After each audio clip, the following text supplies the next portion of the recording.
Kawawa kaya na pat hei tem sila mai lau to o he mo pani mau papi o ana la he mal me pa ho to mama fai ka te ma ka mo pa malo la he to motor mo me mai ke lava ke tau heka terus tahan. Kemana tahu program?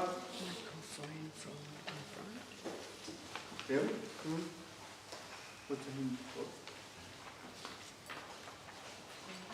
That's for the thing.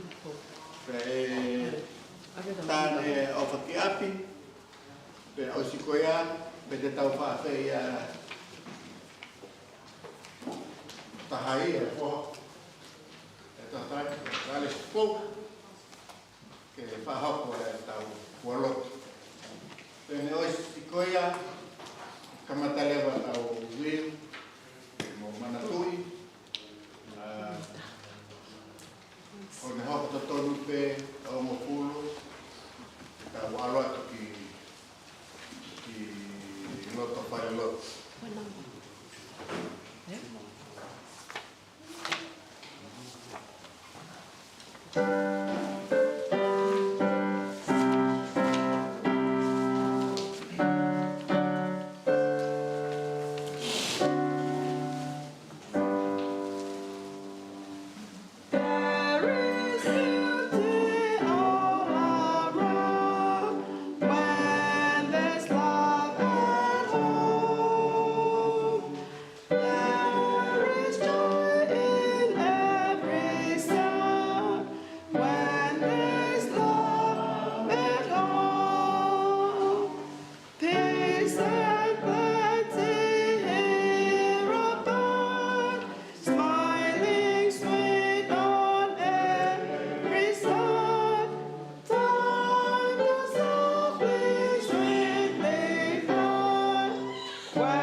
E o tua koe mau tamai tai ngata ai awhion o ku punou o mau uru i he loto apasia ko ho whanau ke o hake ai whamalo te mo e whawhetai i he whainga maari e whaofa mau ma Ke mau he niai ko e whāmi, ko e kai ngā ofa.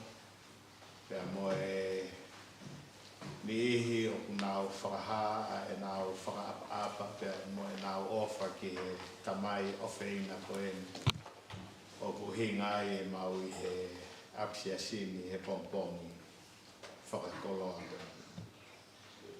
O mau to mua o hake ai whakamālo pea mo e whawhetai me he wheitu laa ko e ni o mau mo uia. Ke whakaha e mau honga ia pea mo e mau whakamālo ke te koe tamai. Ai ngahi tā puaki whungani o mo ui ku ke whakakoloa ki mau tolu. Tātau te whito ki he whāmiri o Sailosi Motuliki. O mau lawei pea mau ilo i whapapau. Koe mate, koe konga ia a hopalani ta ngata. Neongo mau tengi hia. Pea mamahi ai loto i he mawai.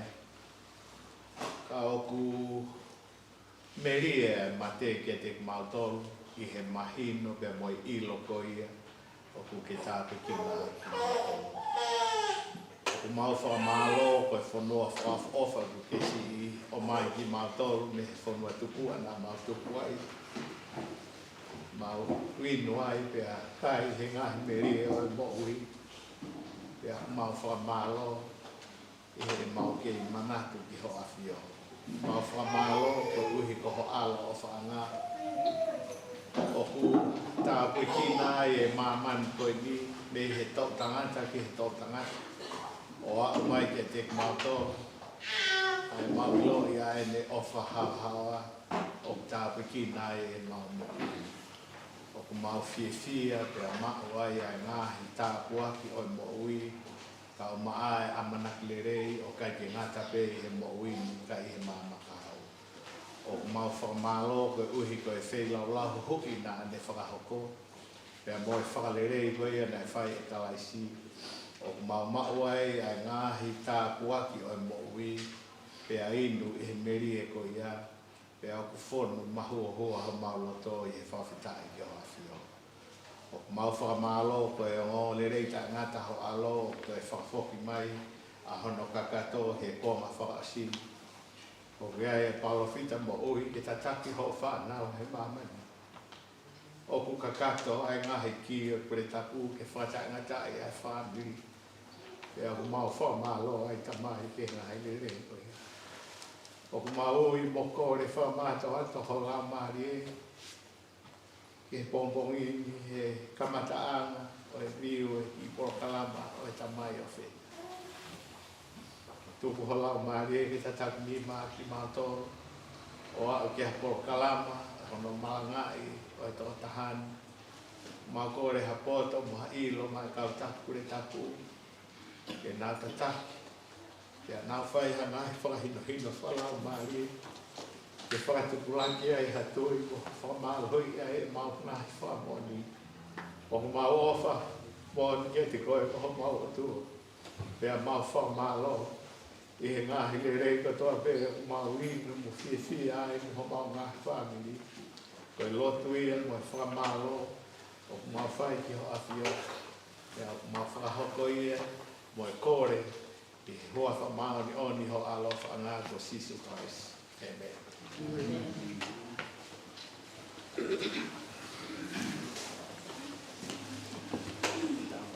Tau whamara pe piku whahom, tau kamata akiai. Pea mo e lotu whahom na tāpe e lau mai. Ko e tuku atu e whai mamari, kai ki tau tokolahi, tau ki he. Pau ia me e ke wahi. Manatu meri, na ke mau ke tohan, te ke whaahoko i. Taimi ka tau pe, ka pau ke hao, whewa ki mo tohan, whaahoko i. Te manatu pe, he kai ke u tatale au, ke ka pau ke otu he, ko kamata o mafulu, manatui, ho otu koea ta whoke ala ki apsia e kai ke toi tatari e koe ni pe ta. Mo fulu tonu pe,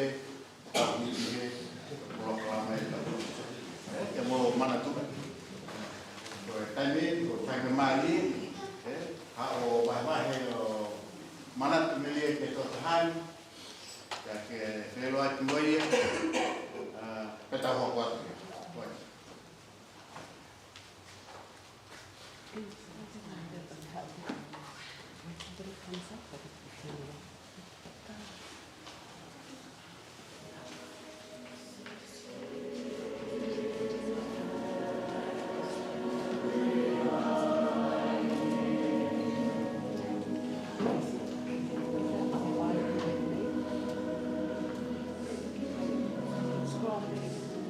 Kamata de BR,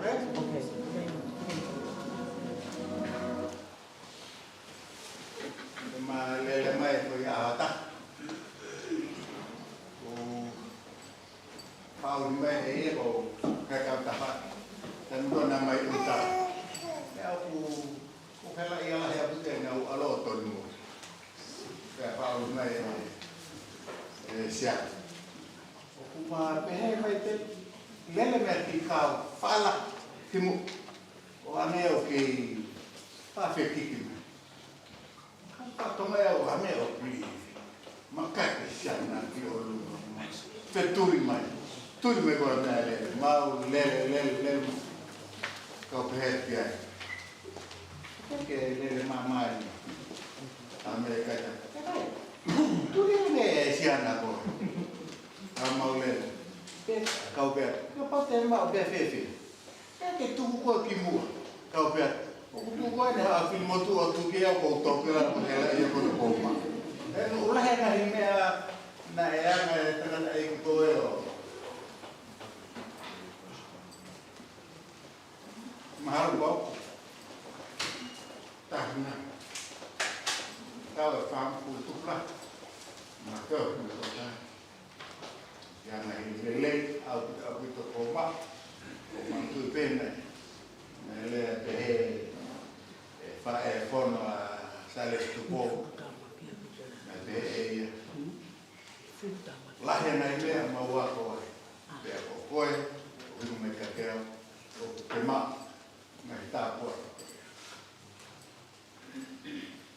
mana bahawa mungkin ada aib nah hal ini hilfat ini fat kuhit fa osmai ko mana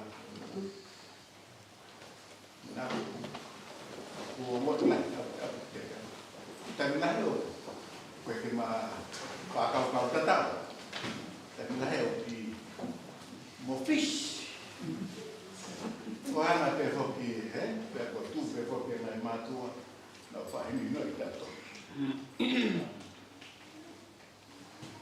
tu peke to la hebu to ka moto me kamata ni ke alu if no to ko to pe ma ani ko ke ma woti motor to pe ki tanga tai ko ma pe ha ko ki tanga tai ko tau lim los te ho ko le ba ya kau mau tahu maksud meu saya kalau semua umat matala lele, kau matu mau sih mau pisau, kayak ni harus tak tol mau full mau pisau, kesi au pisau, tapi apa sih kalau kita tahu nak himelah, kalau apa mereka nak, tapi patutnya pulau Kelam tapi marah lo Christmas, na tahu kemana pergi lo, tu ada nama kupuna sisita, akhirnya mau kupuna uang sisita, itu ada mata apa itu,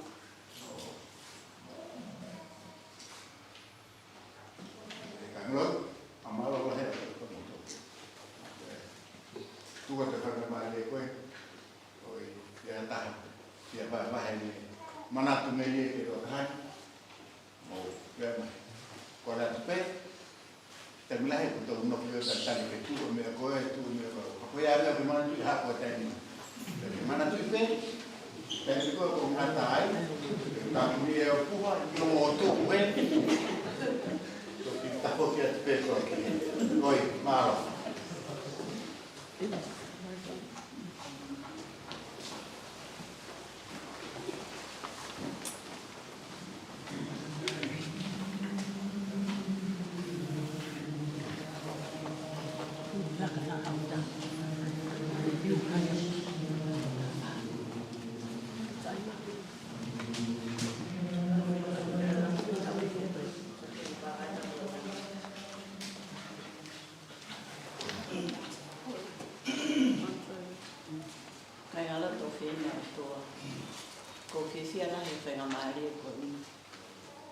tai ke tamahewa.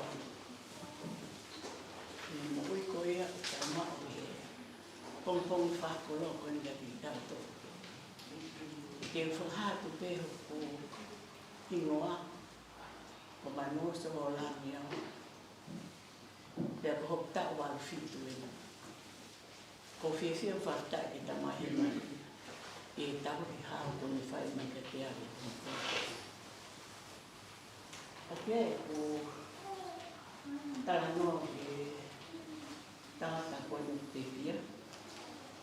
Nā ku alo toi ka repi lo ki mei i he hiwa tonu. Nā ku alo no fwe whaama mo tai o seivi o morona. Pea mo ki mo pui o tisa. Nā maunofo he ka repi pea tokolahi anga e maunofo. Pea maunofo si i mai o iroi e ta ufa mo mai. Pea nāna ewa o mai mautoto nā waka o maunofo. Sa ke hiki ni whanau a risi. Zero. Pea nā whiwa tangata e koni nāne ofa haki mo kuna mo kong tamai. Nā maunofo aina na o hakarewa kuni ai whaama ke mauto e aro na fuai o tōru. Pea maoia na fu he whaama tōri ai. Pea whaiwhaia pa kai kuto lana tōru. Ua lana tāu wha o talani. O kai ki whereki he o si maa ke maua mai kia. Whai ngala tō whina e tō. Ke kai ngala kofa i a ko i kia te amu. Hai kofa tangata i kia te amu o i tama kindo mōru na. Nā rawa whanga pe mātoro, neo na mātoro nga o mo ki koeni. Nā reki maulawa tau ki mātoro ki totomi mātoro. Nā raka e koeni na te totomi e maunoko e where. Whaiwhai pe alanga kia se ane pa o omo, whaiwhai o na ki ane. Pe mauhiki e waki ane. Koe mea tangata e ki nai ngā ago whare maa. Aruang he aha kotoa pe kai te rua haana e hao, o ane mau maa. Koe ne e he kai ngāru e te ae ofa tangata e ki o mau whaka. E le arang o ae mau maa, e mau kai e aha koto. Haa ke rotu e a sāpa te, koe le aruang e ae mau toke rotu, tira te aha mau mea rere. A sāpa te kotoa pe kosi e le aruang o ae mau toke rotu. Pea koe kai halotu, o ofa whanui koe ni mo teratai. He kai osi hatai. E toki ringi pea ni o ne ho mauta, e koe toki ngā uri o tau, mo ne whana. E nau ofa e te au, mo kongo ki tamaiti, ka au maha ki mōwhina. Nā kai ke tange ki pepe, ka nā kau tau whaau e whamitama ki nau ke pono fua. Teke sāri o. Kai ala to whena o tua. O whiwhia lahi o whena mai le koi. Studia e tā maa o tō o tā mea o koi ina. Nea o te peki a o Sailosi. O tau I loki a whitu ko I au ia. Ka ko mea peu tau mamahi ai koe maa wā. A whene tau koe atu I ai ki tau whiroa a au.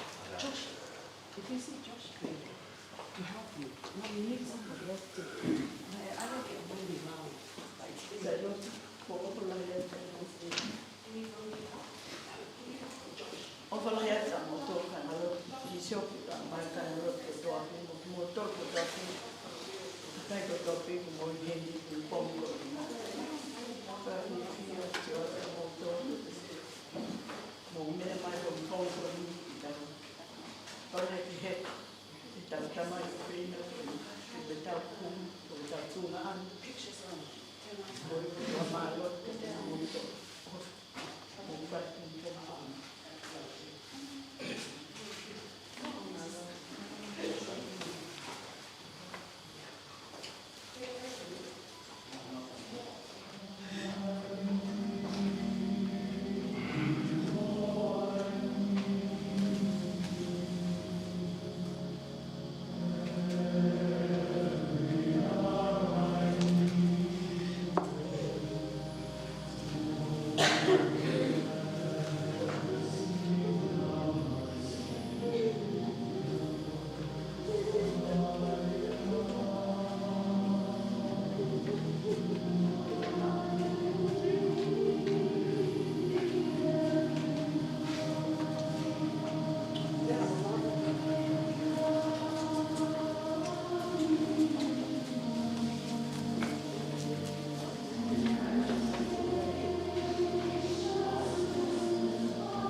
Tapu e a whia e o tua e taulo tolo tolo.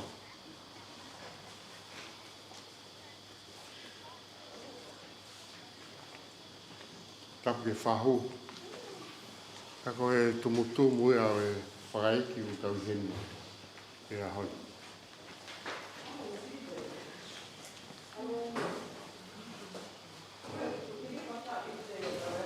Tapu ke o motu a. Watapu ke me whakaiki o e pas. Tangata ko Sailosi Motuliki. Pea whamore pe na e kea ai motuani. Aku whakarea ia o he mawhana ka moe manatu ki tangata e kigoi.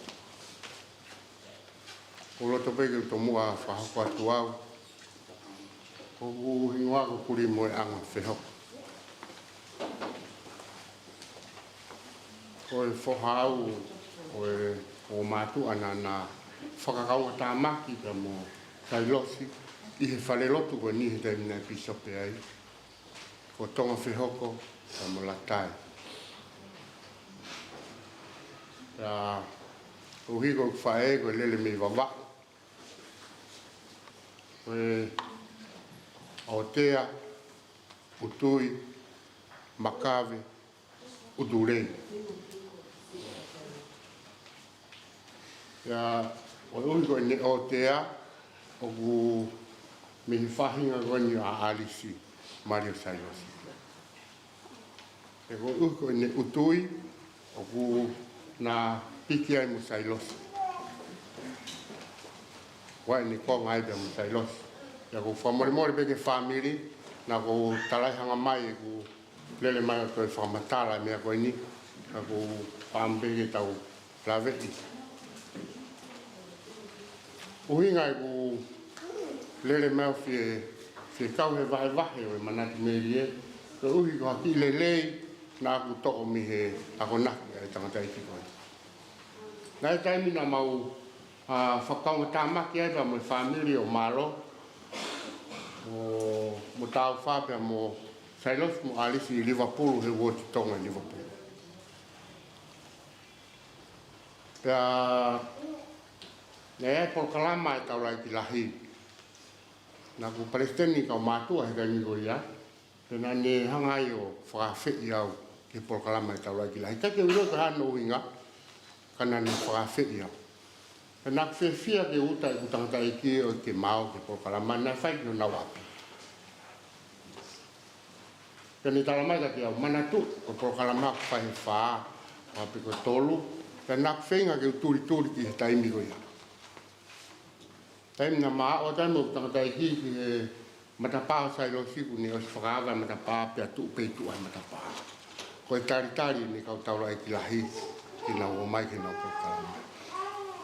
Au hake o si ai whaa, o si kuata, o si wanoa, hafe ni ma, te kei ki awa ma tahaya o mautolpe. Tahaya ako naki ko upiki apu mi tangata e ki koe te ako ilo. O ku mawai hoku tāpuaki he ahoni, me ma hoku ki family.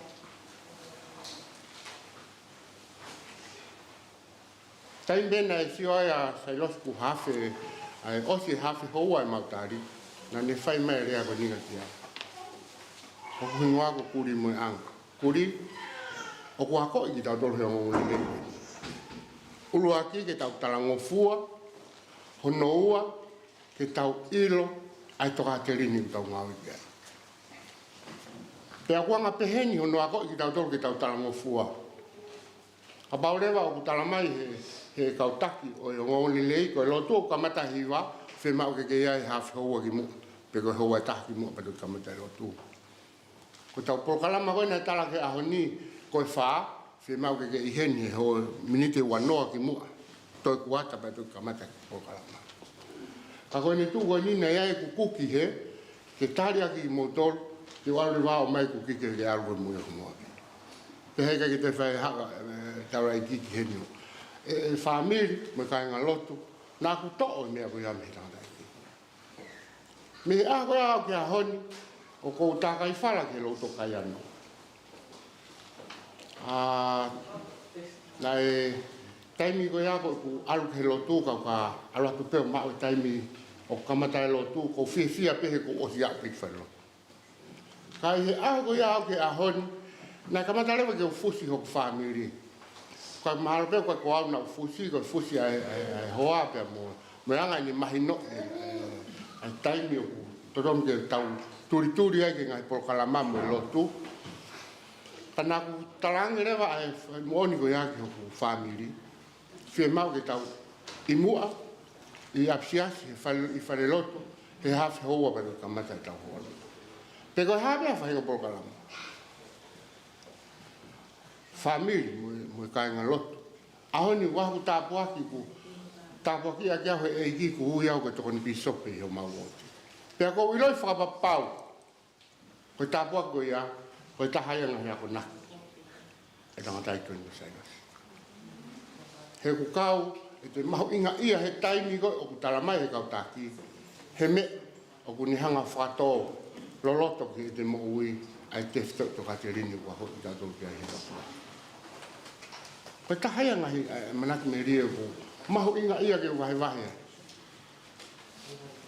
kai ko talai hanga mai ya ko kai ko he ni ke tala ha ku le ka ko fia he ku lave ha tapuaki ya ko ilo fa papa na tafi ya mi fa hino ya mo ya kona na fa ho Sailosi o ki moto ta i lo api kita ka ko hi ku me nga o ya ki kita e o tua e te fie a fa to ki lalo ka te pick up pe ko te to pe ko te fa ai le na ni va me ya e ko ilo na kawen he tangata aiki e ko to taha na me ngawi ak he otua i fonwan i fofua woti tong e fotu i asilian e i sene ko ya manak me rie ko manak ya e tamai aiki ko ala Sailosi na to o mo tangata aiki he fato to la yo ma woti matala no tangata aiki e festonaki o foka tu ni me fa e ma ui ha makai na talangi ke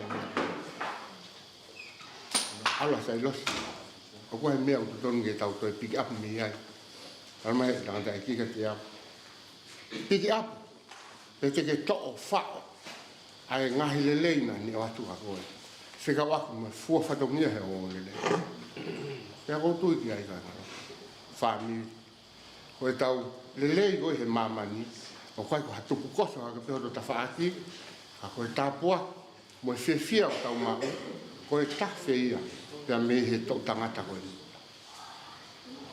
ko ta feia pe me o tua fa ina aki na to na ho ko le va na to ko mama ki ta to pe ko tui ko fa amu ga mo lo to ya o pe ki ai ya on te o alu atape kai alu o neongo i no la maria o hen mo ta to ka neongo i no la maria o ne kei fa hin no i ta to ke ta fa ha me o le le me hinga u nga fo fa to ngia i family i sia ya mo fo no to a fa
Kore ke u whakatolo wai.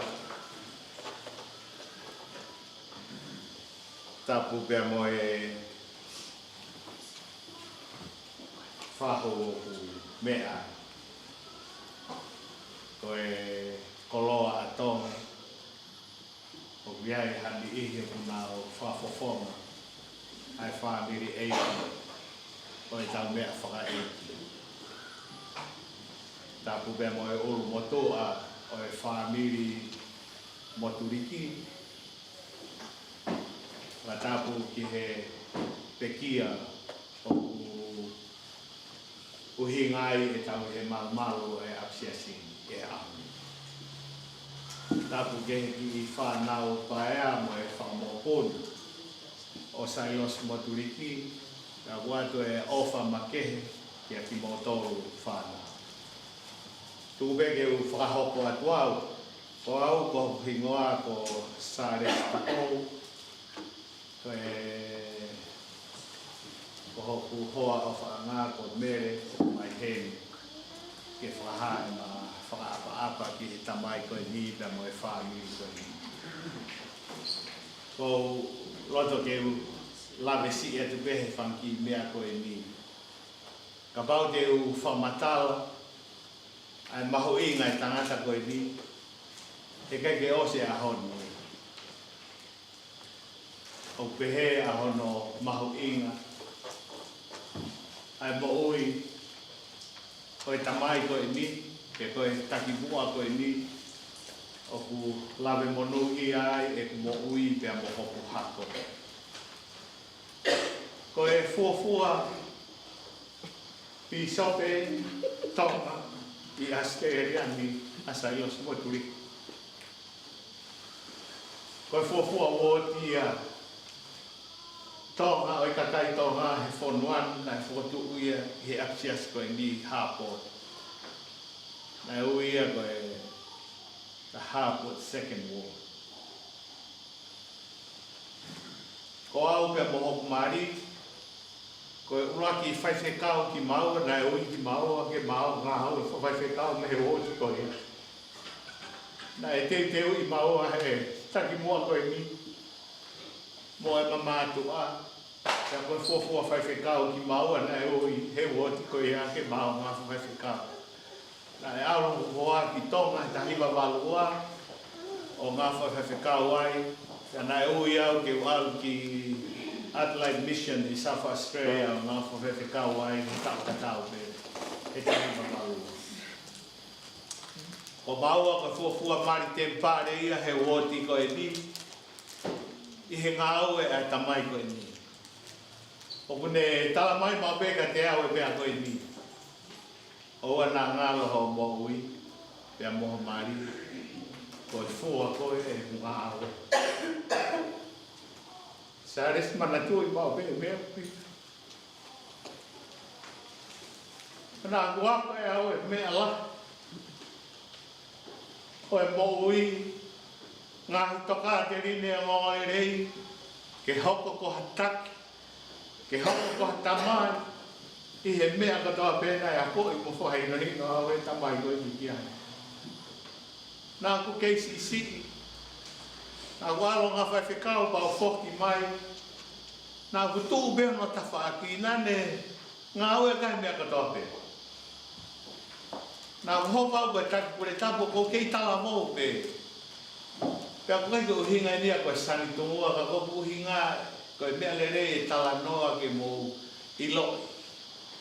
Ai maho inga koe tangata koe ni ki he mō ui pia mō hoku maari. Koe maari wau na e ma whanau e toko fitu. Pea ma toe ohi mo e toko ni makeho toko tahaua e ma whanau. Koe uhinga e tala noa koe ni, koe fo i toko ono he whanau. Whanau tangata, hoi toko ono tangata ono whewhine. Ono tangata, na wosi ngau whaiwhekau katoa, na umari katoa e tempari.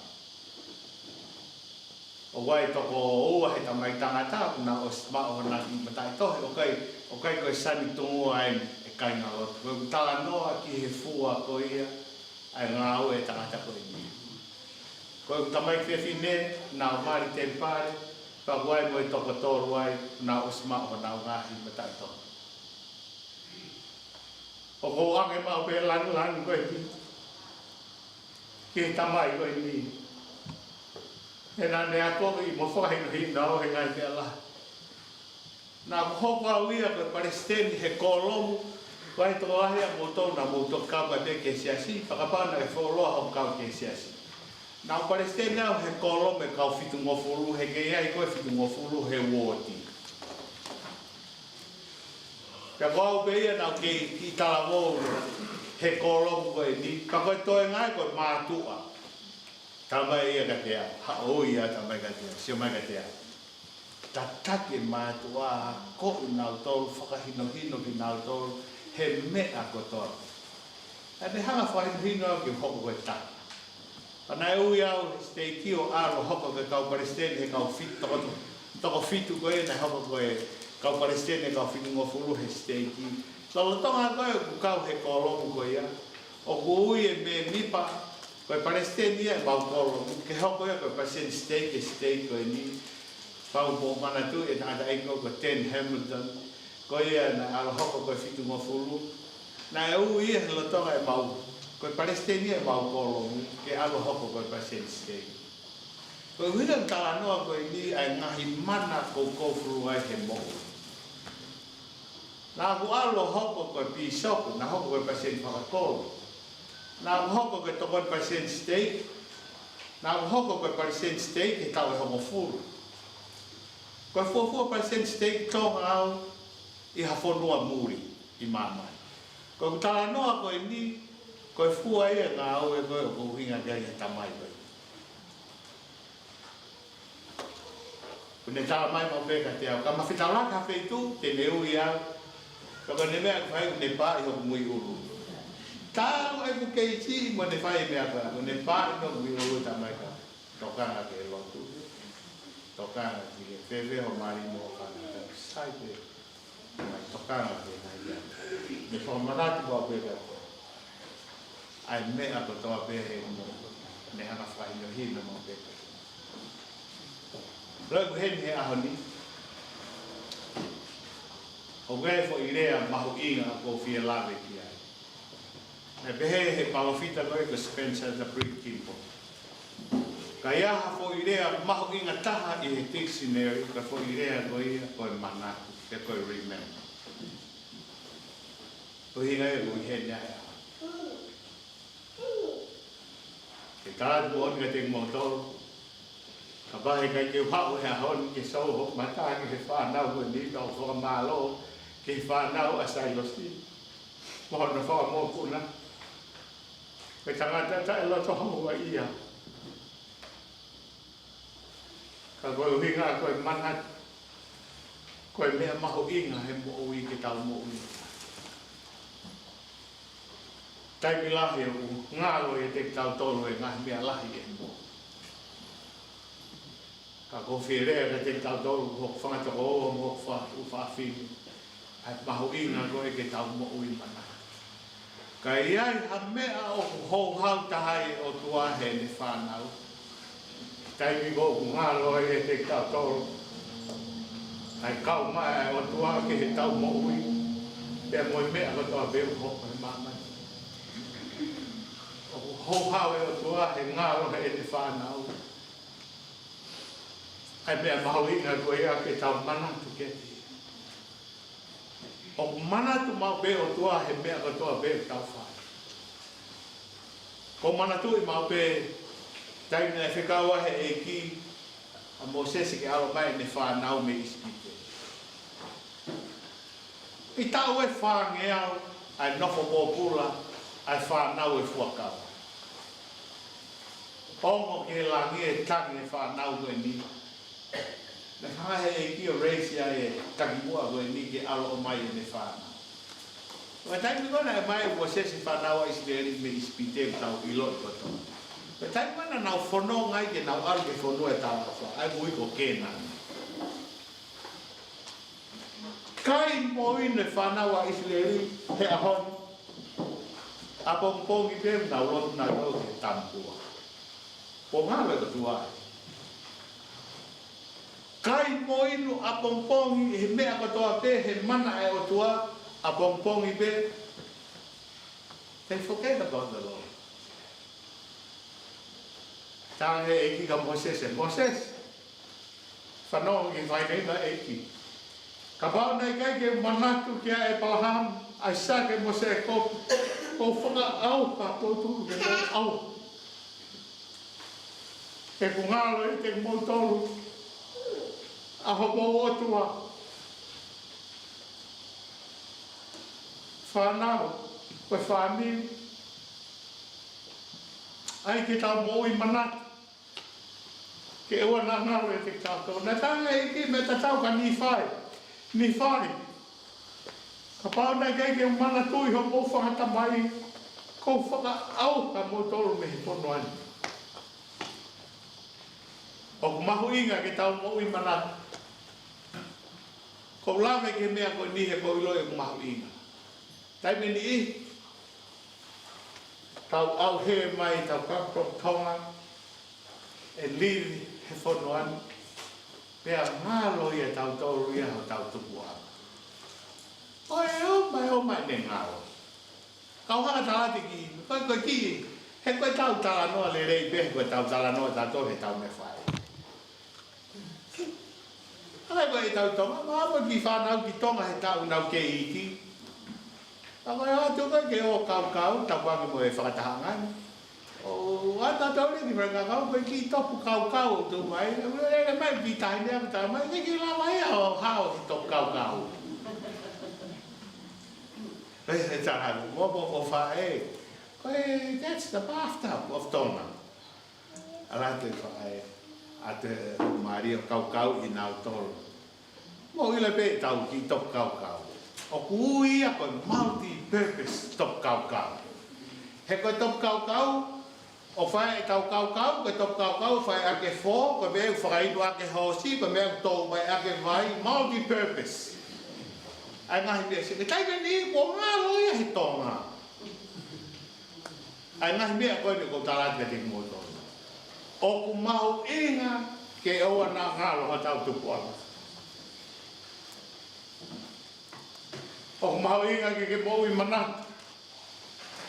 ke mana tu i ho tu anga ko mau inga ni whanau pe mo whani o ku whanau e mo ui mana tu ha tangata mo whewhine loto honga ia o ku whanau he mo ui mana tu ai ofa hau o ku mahu inga ke tau mo ui mana o ku mahu inga au pito ia ke tau mo ui mana mana tu i le rei e au ia KCC hake rau rea ke mea koe ni he ku kei percent state he mai mau whae sia ke ki poa kou le re hake koe tau ka ia ke sapa te matiu tō tāpe kai ki he weekend le le holo e moa ia ka mau osi vahe e mau tolu me whanau e whangatoko ua me whatua ko te kai ulu ko te kai vae ko hai te kai osi le holo e moa ko si ilo pe mau tolu e ko ka mari e foke ko that's how we grow up in Tonga se la sapa te tai ko na ko me ne mari cha o mai ko moa tofi mau toko taha mau tolu ia whanau mo mau matua kai te mahanga matolo whakatoanga e mea koe ni whani. Ngā e fu supo koe mai ma. Ngā e fu supo lahi. Pe tau whoke mua. Wheo ngā pino pe mua aia. Moi fwoi toko hiwa. O kai ke mahanga matolo.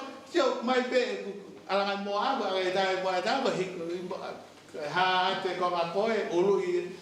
Osi koe ia pe ma winu koe. Ai fuke mai ke lahi ke inu ke maa kona he koe kai koe toe whiwhami. Little that we know, okay, you can't mau matua me more. Te inu pe vai supo more. Ka koe whanau, hanga noa me mau tau mau whiwhia wai mau me more he kai. Tai milahi kuna alawe he tau mo ui how we grow up in Tonga. Ka kumau inga ke tau mo ui manat. Na e ka kai na nau whi lau nea. Kai e ahon. Pea koe mea moon ia i he moon. Kai aha mea te mamahi taha ai e rea mai aka taha ka te au. Kai ki toka ngau pe rea kovi mai te lau kuri i awa taha. Koe mea be taha mamahi taha ai o ura tona. Ka pau e iaha taha te le fuaki mai fu i rea koe ni ka te au. Koe tangata mo ui ngalo.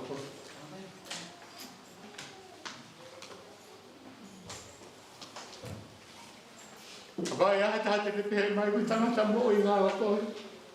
Koe mea mamahi taha e mo i e whanau. Kono i ngā ne tala mai koe tangata manaku au. Ko o whalahi atu o mo ngai whawhonga.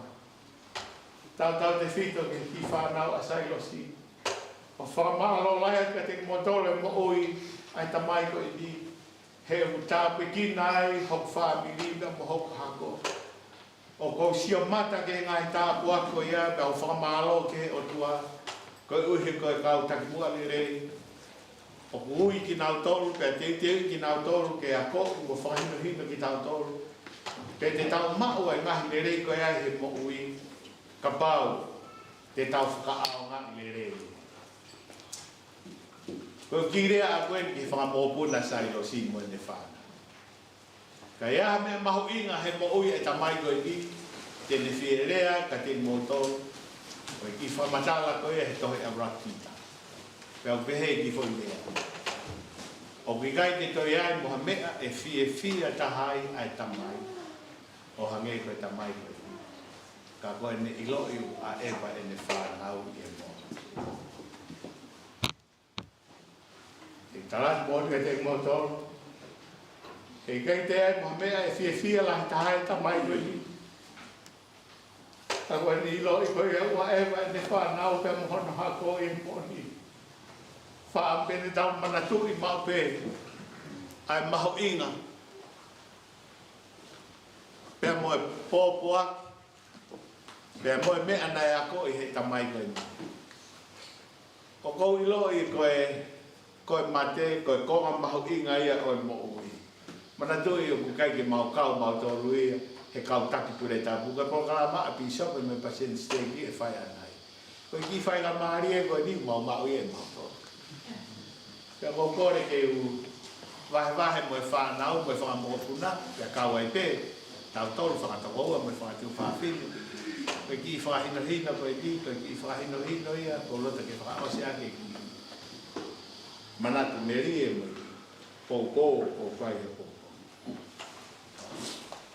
Peki whahina ni nei whaia he palawhita toia ko Brigham o whekau aki pia Moimoi. Pia ko loto ke share that with Sailosi's children and grandchildren. Nai te he palawhita toia ko Brigham nai te he. We shall turn around and look about upon in the valley of death and think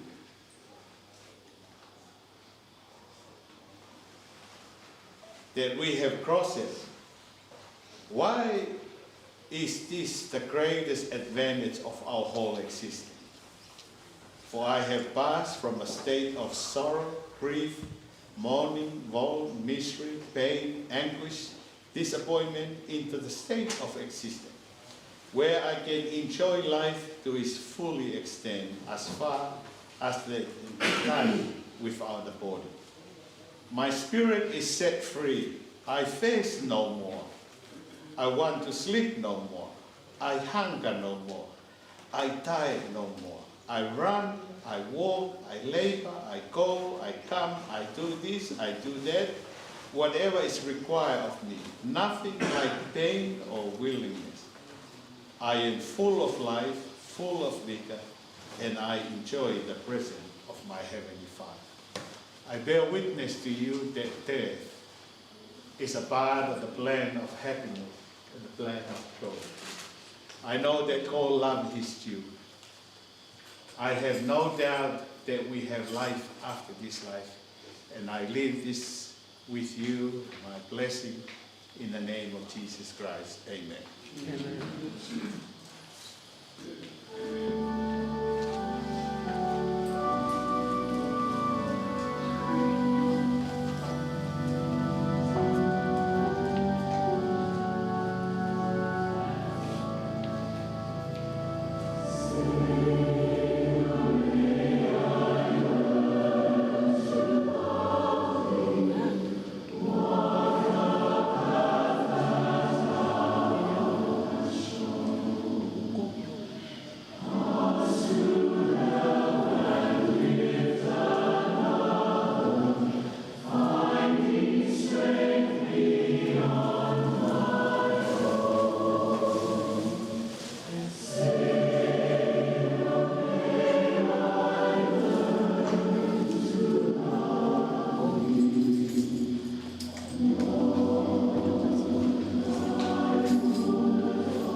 Taku ki he whahung. Ko tapu at ki he piso pe. Mai tau Paula kanga ko toa pe. Tapu ki he pekia. Oku hingai e tau I heni I he bongbongi. E tāmo mōko e I whainga maari e koe. e o whaha ki lea no. Ko ku hingoa, ko paia i aha hiwa, Fakatava. Ko e whiraua si tahau he whanau a Catalina mo Motuliki, Fakatava. Ko tangata i ki si i e ia Sailosi. Whirau whanonga ke ngahi dea. Pero pe tu be mo ke aki fa ka mali ke ka nga ka o he ka o le a han ko e be fa rak na fa ka ke fa ke ki fa ho pa to e family to la fa hinga hin ma ko ke na la be ko Sailosi ko e po la hia o de odi Pia mo Fakatava. Pia mo Sailosi, pia mo ku tangata eiki. Ko naua i whanau na lava to ako ki toloa. Ke ko ku whielawi ki ai, ko e uhi ngai ana e mauai ho mau utungake. Ko taimi ana e Yaqua Sailosi mo tata i toloa. Ko e tau kutoa ben hai whai e tānak tuunga. Ko tuita na ni fuake pāre. Pe ko taimi ngoi na e ui ai na pāre, na e ui na ua ki utunga. Pe ko e eke ai e tuita ka na ua. Hapu ui e ki moua me utunga ke. Ko e tamai e kau tamang. Ko e ni ka siana ko Fakatava. Me whalaleo. Pia toa e tuita e api ko hi, ko e ngau e lea i tangata o i. Tange tuita. E ufuake atua e api kolo, api tuku hau, maha mō tangata e iki, ko hui ko mō while utungaki. Kai na, bang pore pore e hiku tamore. Ko e taimi ko toa pe mau aloga fleitu. Fa eke mai toko la. Ko mo mai me fe. Ko tanko mau mai me tunga. Pea taimi la ku ke si ha ke ai. La mau no fui ha velu. Pea taimi ko pe na fa lava nge ai a Sailosi. I tau. Na ni fa au ia pea mo malole. Ni tau pe. Mo mai ke ni ke ta tau fai ba. Pero marat meli e nau fai ke tādai kueni. Koe ne fai mau pe fai ba, ko whakapare i lahi mau pe au. Tamai Sailosi ka te au, tangata poto koe fai ba. Whamure more, e tiki ulawa whahamea. Ko pui lele takai holo pe i loto. Ka kohi koe whiwhia tangata e ki, pa whakapare i au. Pia nei iai tau nei lava ngea Sailosi ki tonga. Puke lahi tangata iki. Mai tangata iki. Boal mo Sailosi ki baba. Pero ma laban mo Sailosi ki baba.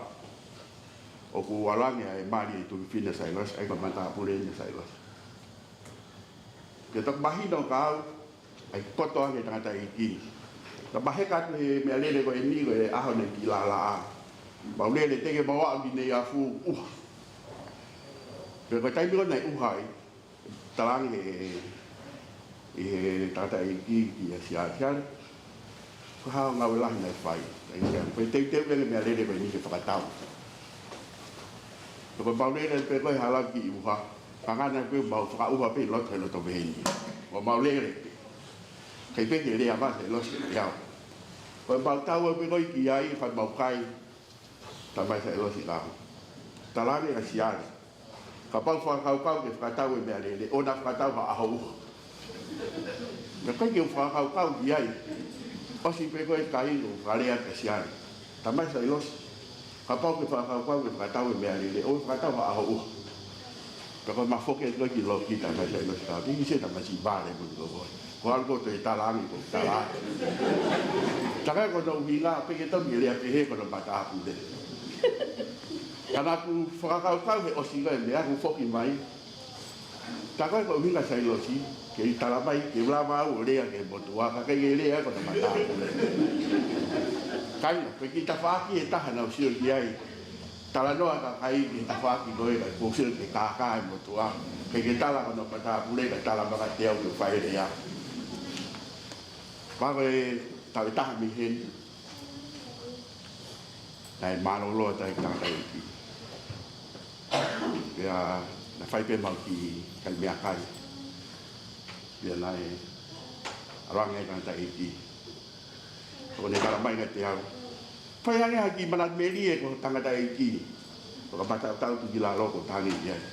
Tai miko nau ki he ako ai. Nai tūri au mi ako. Lai pau.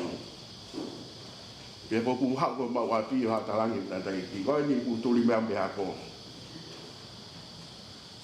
Kanta iti. He kai mea lele. Ta fok. Bafo ke tu kita lahi tangata ko lakai Saame. Ta ko kau ngami ai na Sailosi ako. Bafo ke pe ko ia ke mai tata iki ka. Ko fo ko Sailosi da ikai. Ko Motuliki. Ta mai tata iki ka masi ku ke hoko pe ka Sailosi. Ko talare ko foi madak meri ka ta mai tata iki ka. Kana ma dia ona ke talai ha ta ta pe ta. Kaya ahon Sailosi, bau-bau kita ko iparo besi. Tungi hanga kalangi ni kau biar ko ko biar apa ko. Ngah mi api na whakaoli. Ia ko e mau pingi kita to mo to kita no ko asle. A maulawa ki putu. Ia ko tamai tata iki ka hiba. Tala te whekau ka vidi. Ta utu pe vidi mu ai te au. Pe ko fana vidi. Ta mai Sailosi. Ke osen pa ke ha fai le lea. E la pe vidi. O to fare at. Ma ko to tolu. O pe ke itaka e ta vidi. O to itaka e tu pa ha ma vidi pa tala te whekau. O pu mai pe ki to pe ma Sailosi ka. Pa no le le me ka te au. Ona ke te ria ka fa pe ta le ba pe ka fa. Kai. La waka fa ki mi ala ki ni tata iki. Pero pe a hot Sailosi ke fola tu ke wa ma ho ho ate se kau. Fakatava pe family tai mo do pe na lava mai tata iki ni sila. Mai loto mo pe ke fa tata hai mau to. Ai tai na ai family na ni sila. Dai fa na tangata o mo tata iki. Panau ai ne mato fe fine. Ko he lea ni na fai tata iki te mautolu. Ko me pe i loi ko family ki tau tolu. Ka pa te mo fe fo fan. Pe aha ko ia, pe ahon. Tai milahi mau fa tau no. I ngahi tapa ke. Ka ko feinga ba pe ke u fai ki le tata iki. Me pe ilo ye tau tolu ko family ka pa te tau fo fan. O fatu ke fahu. O fatu ke un motoa e tai le family. Moto ko pe mo ko mo ka mo me mai e ahon. Vi ko me fa e ke tata iki. O ma fa la ya. O fa ka di moto. Di bere ma ba ko tau.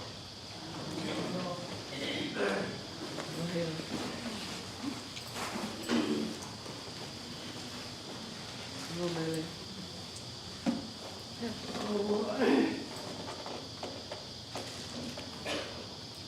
Remember how to walk at there. I think you should get up. And show how grateful you are.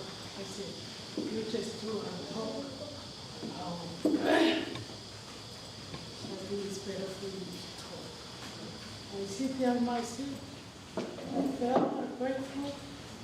If I don't get up to share something. I was so grateful for them. Even though it was a kind of family to do it. I'm very grateful for you, Daddy, for what you did. I just wanted to say these men mean a lot to me. Growing up here at this ward, youth, primary, young adult, ceremony, Mary in the temple, this man here supporting me all the way. Just wanted to say thank you, Sailosi, for loving me. Thank you for helping me. Thank you for what you've done. I don't think your children or your grandchildren will ever understand what you did. Just wanted to let you know I am the fruit of your labor. A lot of times I wanted to do the wrong thing or make choice for myself. I always think of this man. What would he? Would he be proud of me with the choice that I make? Would he be happy who I represent?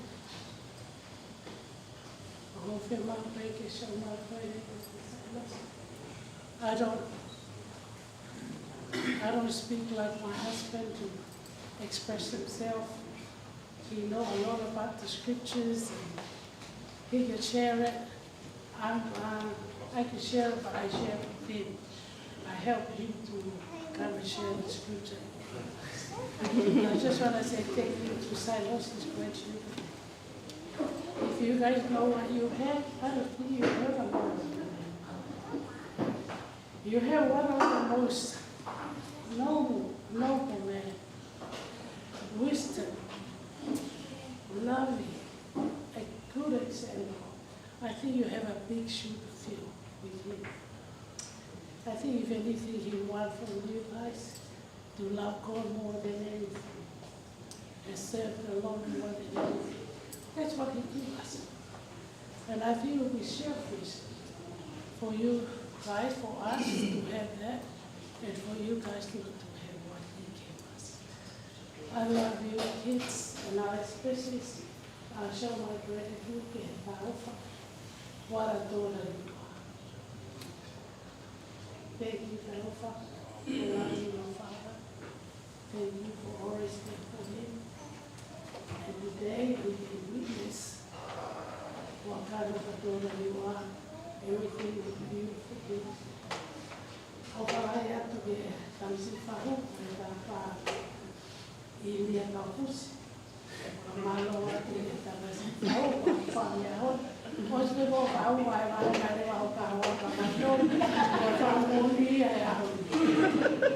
Sailosi is a man of character. He loved to joke. But he brings all the story and then he gives you the whole story of what the meaning of it. If I tell you a lot of stories that your grandfather tells us, I don't think you guys will ever want to hear that. But I'll keep it with us then with the young dog at the time. What he used to tell us, like I said, was, I can't kiss him goodbye because I know that I said goodbye to him. That's why I stayed there. I couldn't kiss him goodbye already. People love how I say goodbye because I'm just saying I'll see you later. Okalaya is coming down. Kaya niya flipping up in five. If I'm home, I don't find the rest of the week. You have to find the week. You have to see what it's getting.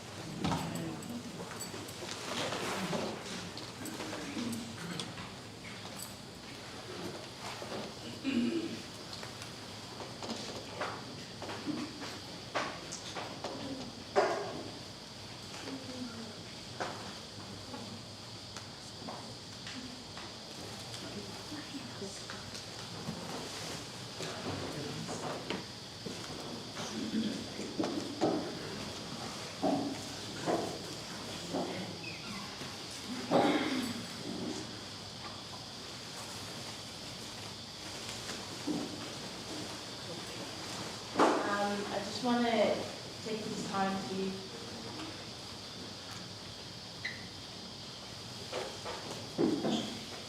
share the words about my granddad. Everyone knows I'm the favorite. but I just want to introduce my family. We lived with Father last few years, and we're so blessed to spend that time with him. Yeah, this is Lexus. She's the eldest. Leica, Alisi, Leona Lulu, my husband Hansel, and the prince of our family, Sailosi.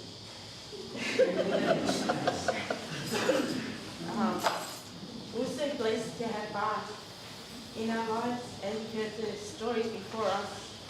Ba leaves a big legacy. Nele was right to say that we don't fully understand the magnitude of the impact that Ba left on a lot of people's lives.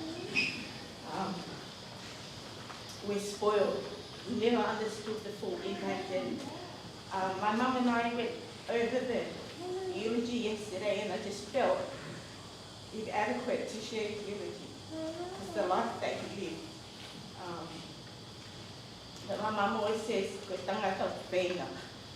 And I hope that's something that my family can learn from him, is always whenua, never give up. And that's one thing that Ba always taught us, is never give up, always try your best. Ba was a man of organisation. He loved everything to be organised, and for us to do the best that we can. So I hope that Ba's watching us now, and he's happy with what we've done for him, and we tried our best this week to give him the best send-off that we can. But one story I just want to share is, in 2015 we went back to Vava'u with Ba, my husband and two of my kids, and I was able to see Vava'u through his eyes. That was very humbling for me to see how far he came for us.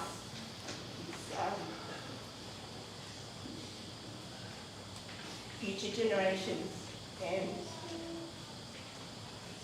I was grateful that he was still at the Mairere ke lava whakamatala mai o mea, and take us around Vava'u and tell us his brief history and where he came from.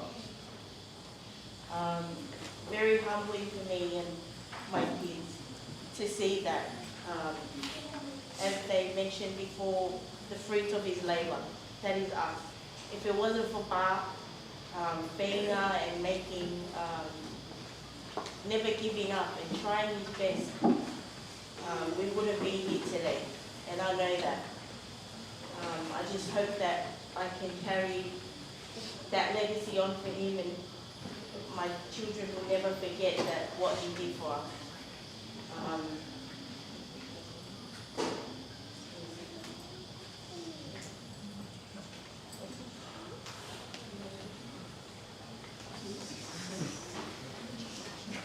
So right now we're just going to sing one of Ba's favourite hymns, and join in if, I know everyone knows it, so it's Folo Folo, my sister.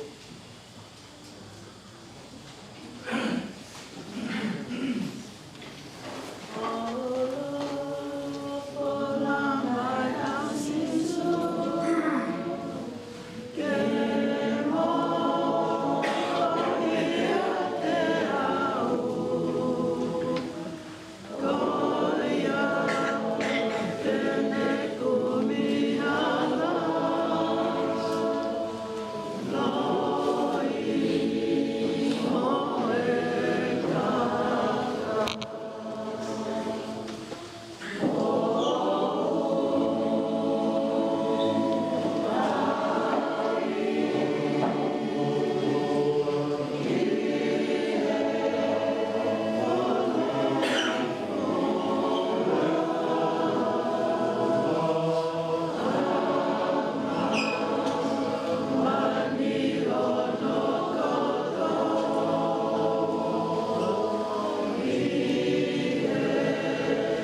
no e kai.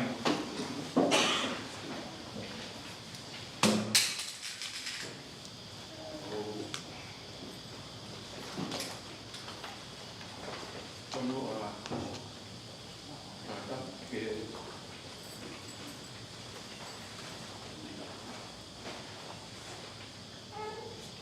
tui o los tata. Tui o l'universo, savi ai. Kata ki me fai ke ui ai pa. Ko prima e kau ia ai. Kau ke piso ke. Kau enak pagi.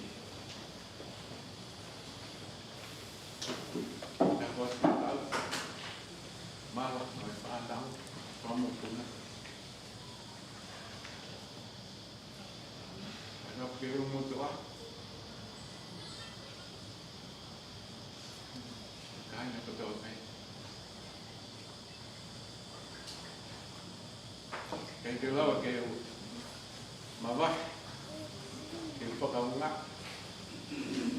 kêu thấp quá kêu không có nghĩ phải chấp kêu xếp phán phán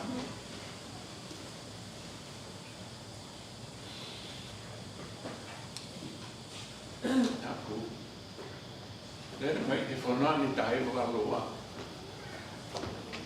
Teman ini nam pemain Moimoi.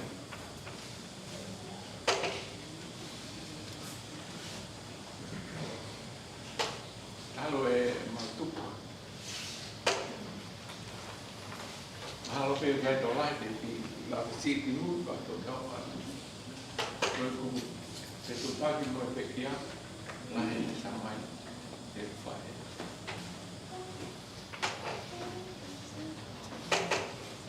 Talo e mau tuha ke mau ilo e matua Sailosi, ke mau Sihova. Me pe mau whanongo on ingoa, mo whaitu ukri ai. Papa manat meli pe e ku ilo e tangata ko e ne os ria ki ngau e lotu. Os pe ko e ako ia, mo ko e Sailosi ki ngau e i he lotu. I se si ko na nau ia. Certo siriana. Tapi memang nak bilogi, kalau di mana tu ini, angkor peye helo tu. Fakatava vale, bolu ya tangata, Yesus Yesus Kristus kau mana ni saya hati mui.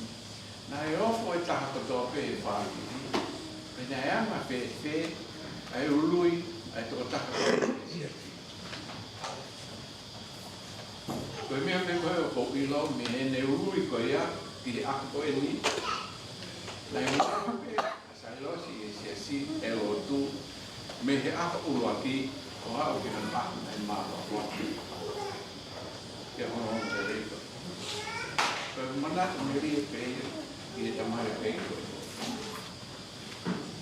Hei to toi ilo au hanga au e paanga pe ngau e whakapure anga pe hato e whahinga ngā au e na iai mahalo pe na iai ngai ngau pe e ko me pe na manatu i mo ilo e au ia ko Sailosi ma lor pe lo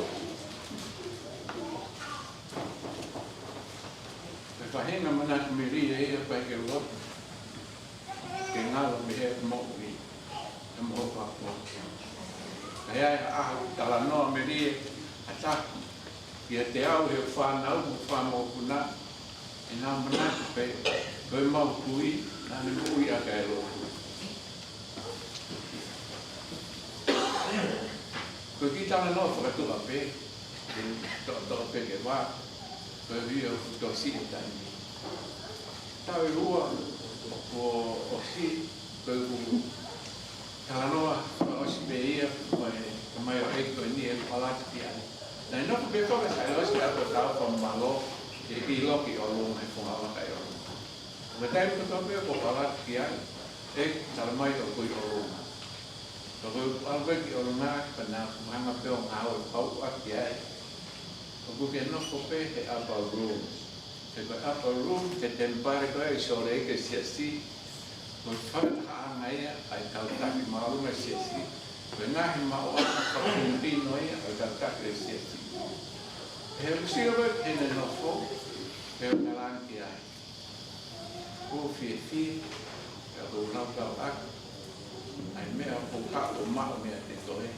Ko te mao whahene me te upper room, he mokui o tau mao. Me whae matara noe, ko ne mea kato peu whae ka tea, te ne wahe mao pēha ki koti whora, ke ui loke. Ko taim ko whae e ngā herea, e kukopa koe taki e mau ki lotu na mau i ai. Ko kai ke walu ki whae ngā hawhanga, e ngai siaske he, ngā whakape mai, ke a tā mai ki nā ki. Mai ange ki koti whora, ke walu moi e whae ki whakawiani. Ke ne wahe mai ki koti whora, ka ni tana mai ka tea. Ako whora, whokata e ngā. Aga manofa ko iau ke au. Ma wahe mai ki koti whora, ka tarange lewa ki ai. O ko manatu ki he whakataha whakaosi a eiki, mo ne kaua pōstolo, kau ni whai, whanua pa amu ki haka. Pea manaki ke ne mawahe hake, ana ni rangi ke ne tau akoha. Pea hae mea, o ko mōwhia mao mea te ana. Tahan he, tia mai eiki ke kaua pōstolo, whakawhiku i hona mata, ka nani o si a whio, ana o roto. Pea kore te e toko hiki. Mau ka hoko mua mau ngai a ho, tu ke mau foki hake ki hopore ana. Ke talang he e ki ke te hina toro. Io. Mau ka hao ke mau tau tiki mo funu maa pa. Ke mau foki hake ki hopore ana.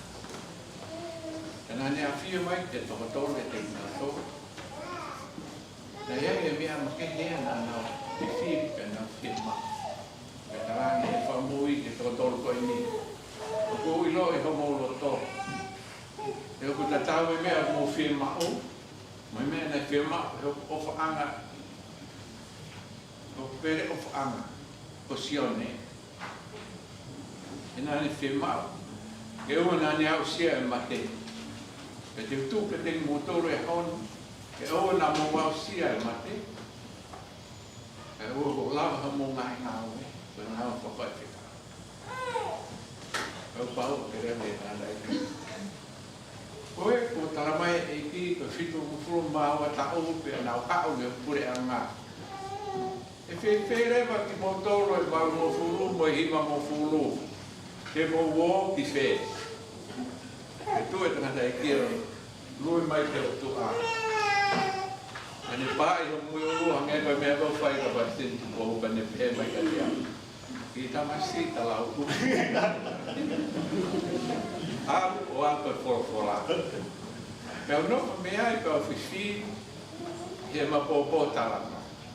Pea hauko kone ne maroro, he mai o kuake tea. Tupe te ila whai hati lea mana, e tangata. Tai kita o ia whai na maari. Tangata, whampe au ki whai na maari. Pea whai pene lau whora. O wari pe kupe masia. Ana mange ki pot whora koe. Pene lau ma, ana ma. Mai whāno. Tō viva, whātaha.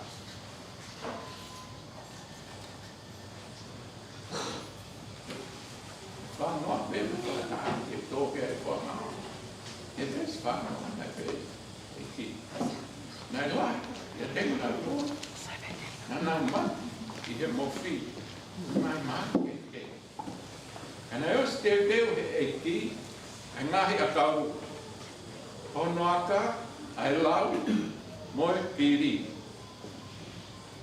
Ke whai tō, ka moui ai nā tōku, e peki ha.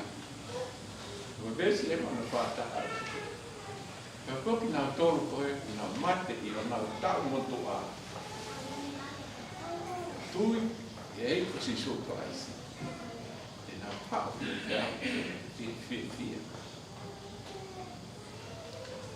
Osi pe mea i meni te si. Hangeru a koku mata pia. Whakatau kau. E tala no wena mawhai. Ka huu kukloki. Ka foi tu que foi malo que iti. Então pega. A malo que pa. Ni que tari me pega fekti. Ne que ngata pene filmar que na tolu e filma futa o. Agora na tolu na mate tau motu a. Kui e wal mo fulu mo e hiva mo fulu fai te aurunga. E na pao ke te au. I fia. A fa mahalo reino hin. Fa o ja ko ku ke tu ke te mo to. Ke mo fu mo. Ke ja ale fe nga ya to e fa mahalo. Maar overal ik dit motor, kaya na forma, kaya na lo, kau ngame, makin my family. He, kemudian dia pun pungin, dan forhek for us, forhai dan for apa, kita mai berni, yang ngau itu toy, atau oski berde, ini me atau pena ni fai. Fia e whanau, whamoku, mokumoku, me whamiri. Waka sisu kwaisi.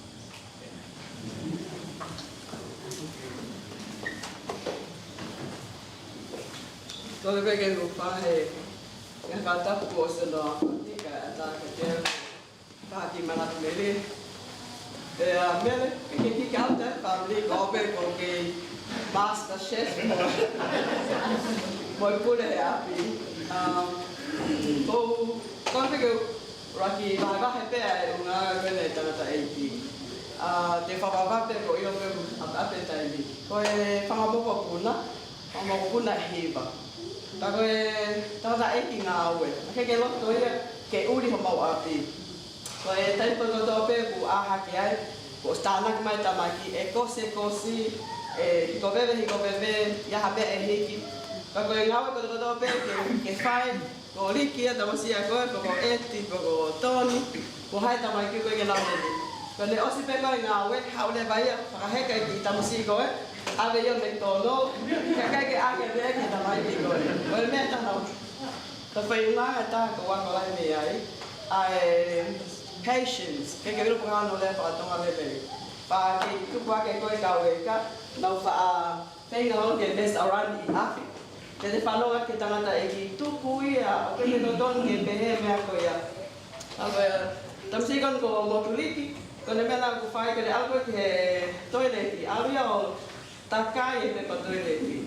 Pa whatai mini ko whata e pau ke taia e nima. Ikai, ko ne hape tangata e ki te takai whalele e mea, pa e tāne wa ke ki tamsiko e li, te o te le alaki ai. Ko e whangi mea ko vlog ke makai. Ka kai whai mea la lahe e ua. Ko ilo. Ahonge peka ngā tēnā ta whanong ki ai. E ta rana nai. No fo ake wholofora pai mahilo ki ai. Ko ilo tau lau tau lotu. Ka ukapa o ke mahilo ka te tau tōna wholofora. E ke hafua pai me te tau tō. I e tohi whakawa motu a. Wholofora e ki ke kaka Isleli. Mo ofa ke au he. Pea moe. Kakai woku hau. E ahoni ko tu e ahoni. Ngai tau paka tope ko ma. O ma te una me ofa. Apai ko e ni. Ke ia taha. E hao ki e ua o ti. Tai wana ke ki sope ai. Te kumo ila tama e ki koni tu siale vai lea. Lahi apite kakai. Ko au he taimini. Ko mau family. O kwa nge ko e fruit salad ti. He ku mau si te kone whahenge kai family, si tāmai mau family Hamoa, family Filipaini. Kakai ko toa pēna mau whiohi. Nai hau kai tō tākani ko taki mua o tau manatu me li mai ki he tangata e ki kawa mea ko whakaam. Ka tek tau tolu e whangatoko ua, tunga ane. Tai mlahi whoki whai pē tau o whaka taha e mau mai hatau me ikai. Tō taha ko e ni. Ko aspe hata hafo i e lotu, e kua whaitupe, o se whakahe kane tō tāko ni, ko hai mau ki mea kai o mau, ko ke mau wahe moe, moe tō tāko ia. Nā tāno mo mau tamai malo, tō ke lulu koni ko osi, ai ko Sailosi, tauhi wataha, mahi nā ua, a hoi wha, e ne mo iko he mamani. Tama e malo na la to pe tanga e ko ni wa ke to plelu ko osi. Ko ia e panga to wa panga tunga ale ka pau ke loto ke moi ngalo pe ke dementia ko me be fai continual reading what he did. He ko me ko fa mo ni la ke aso au pe ni ke no aho faka osi na mau ke fetala no aki pe tanga e ko ni ko ne ke ilo le le ho pe mau to. Ko fa malo la ke wo tapa. Ko malo tanga ke mo ni ang me mo ni pe mo si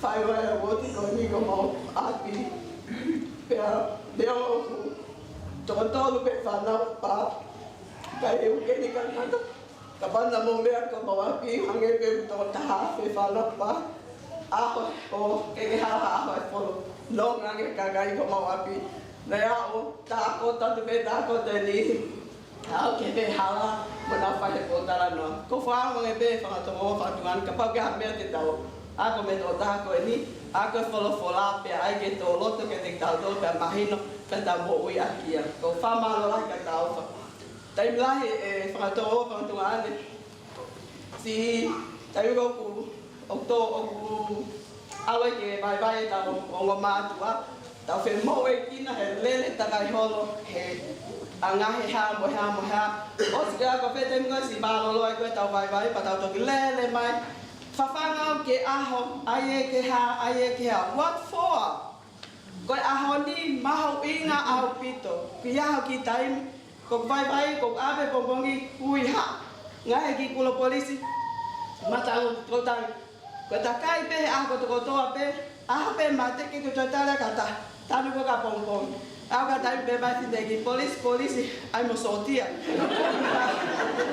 ta ko ba mo ki ta to lu there's no point in waiting ke to bi fire mate pa ta to ki lele mai ai apo ai fu fa fang what for no point at all ko a ko to pe ko fa ka ma lo ko fa ko liki tengo to mo pe ba ya con tarang ala bagai tara taiki ko si fana ko na hi ka to no fo mama ka ko tarang ki fana ko na ke mo ba ko osna ko pe te ta ke fana mo ha le tan ko ke mo ya ke ka pe ba ya ko a ba te mate ke to ta le ka ta pe ka pa overseas ta no time is very important ko me ta na ta ya ko mi ta taiki ko ni ai tai ni ko rampe te ta fa ko to pe ga ki time ku ta ma fa ta ki nga le ta ofa ke ta ka nga api ko tu e fia mai ta ma he mani te tu wa ku la ta li mai ko ofa la ka mo to fa ma lo mo la mai a ni ko va ni mo ma mo no ka si su ka is amen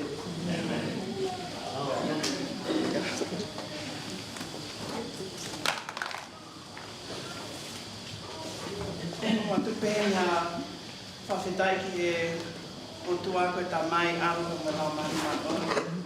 A tupe mua ki u whanga tēnei tala whātapu ko o si whahoko atu he tamisipahu.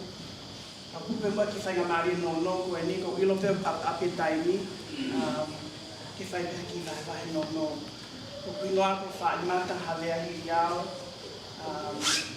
Ko e whaifikawa ki Sias United Church here in Northern Beaches. Ko whae ko whatolotoa mo seri hawea ni longo maku mo ngā one. Ko tangata e ki ko a miniasi hawea ni tuanuku ni yafuawa. Mātuunga ia ko una wela mai ke tua ki orunga whaha ki lea no pe. Whamau pe ke whawhawhunga e atu tangata e ki ne ongo ko mamao atu. Na maulele mai ki whanua koe ni, i tahiwa walua. Pea koe whae na i hen hono toko ua ko li dio. Ai a koe whamiri ofi a whae. Pea koe tamai, koe whamiri ofi na ak whanongo ai he keisi ko tau walu he taimi koe ia. Koe pisope i taimi koe ia e woti koe ni. Ko Sailosi, ai a hone pekia. Sailosi ko atua e whaapapalahi ke te koe I a koe ni. Ata o whalahi ke te koe I a koe ni. Ko uia koe ofa au whaatō, nā whanongo ai, pana kua o sia tonu he ke sii. Anga he tokoni ko toa pēna te whai, mai kongo mātu a, te lawe monu ai, ai whina motu atua koe. I he tahiwa kalu whaana mau hiki, ko uhia koe mau nofo ova I he whetu koe ni, mau hiki ke hiki whetu ko kuri whiwhi. Pea talo me ai, ko toplere mai eni, ke utesio matahi e fofonga e tangata e ki koe ni. Talo me he tahiwa walu wa, koe anga ia e whono ngahe he ho he whonua koe ni. Ka ko wahe pehe he ko uhia. Even though it was a short time that I knew your grandfather, your beloved father, in 1982, when we were illegal immigrants in this country, and he loved us, and he cared for us, and he protected us. Even though I knew him for such a short time,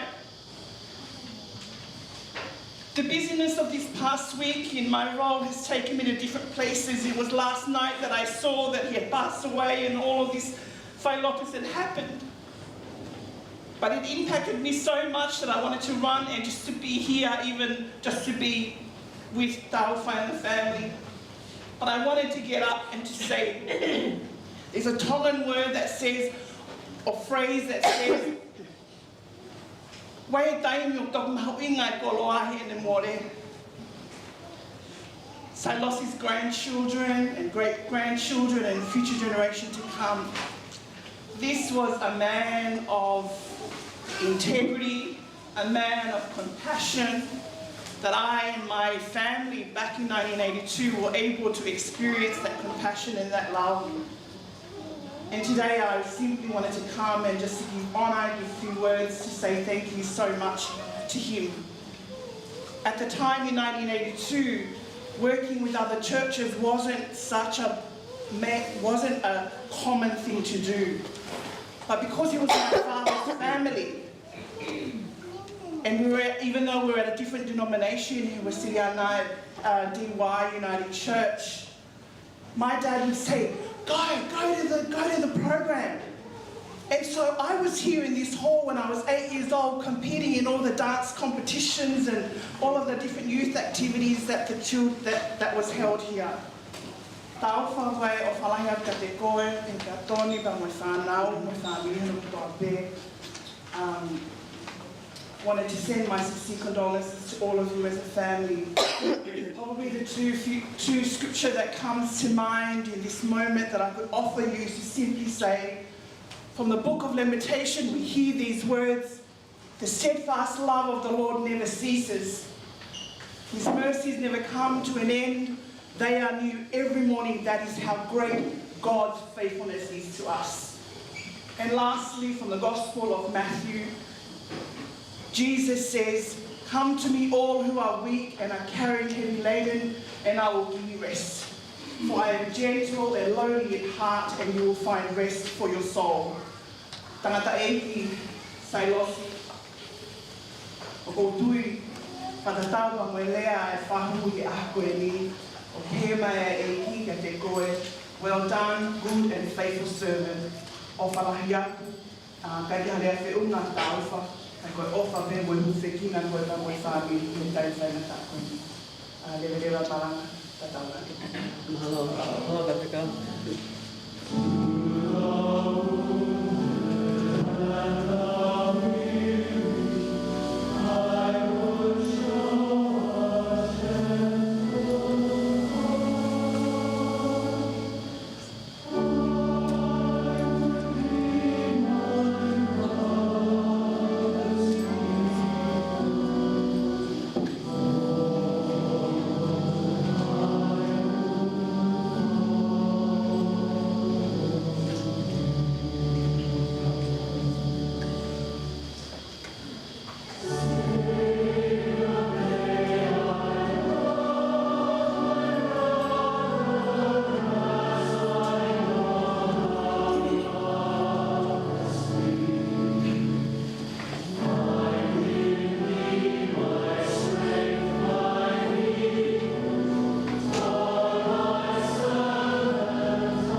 Go back, back, back.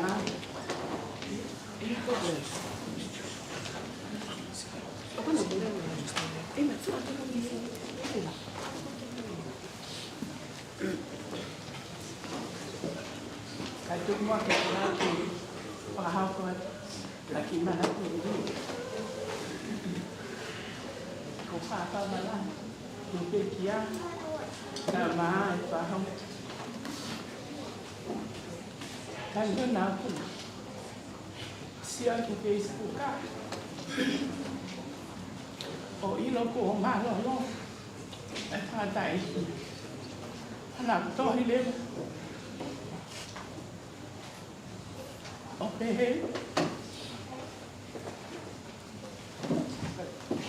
cũng mà phá cái phá cả quả ra được tụi bạn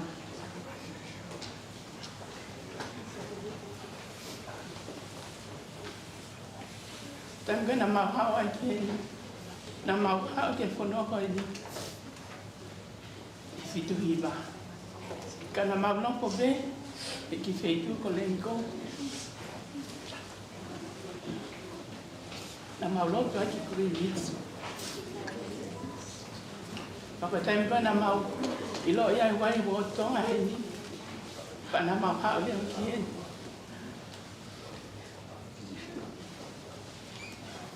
có đi sau bên này vậy sai mất đi nằm ở cái chỗ ngã và cao cái tay mà bắt ba cả quay uống đá có sai đó cứ thằng tại cả lẽ giờ tăng tìm hợp tăng gì của tôi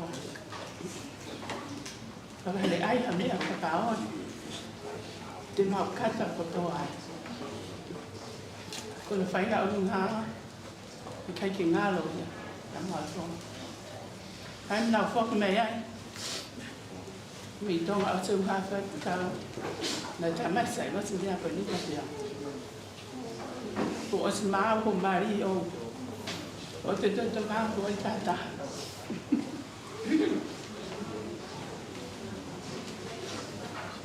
là màu nó có vẻ hết có bao nhiêu thứ cái màu nó cho sạch anh thì tầm mất sảy rồi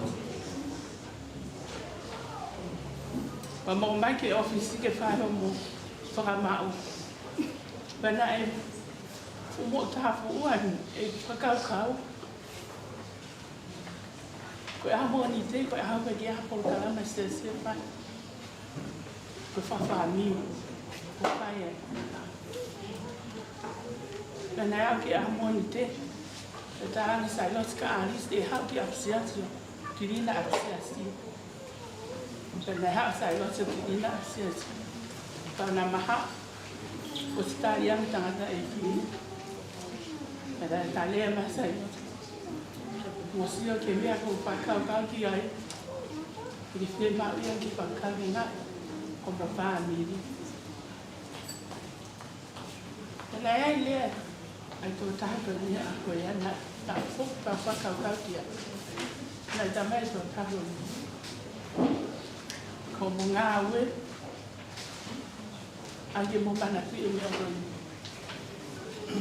thì một ai kiểu luôn hả căn mà là có một yêu luôn á ở cái đó vô kia thì ta tao bé không một ăn kiểu luôn á một vị phụ kỳ là có pha mà rồi là kiểu tôi tăng hơn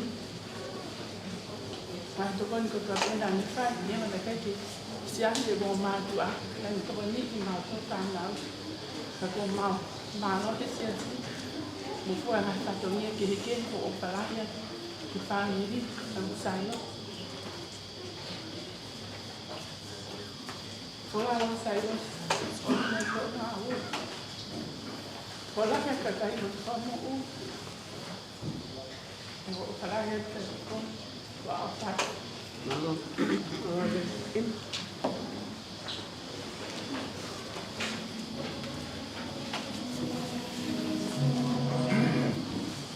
Cái rồi họ có một phút tàu mẹ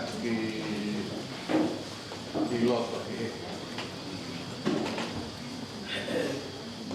thì phải tàu mạnh có cái ta quy định của họ trong phút mau ở mai bộ cái lọt mà mày hết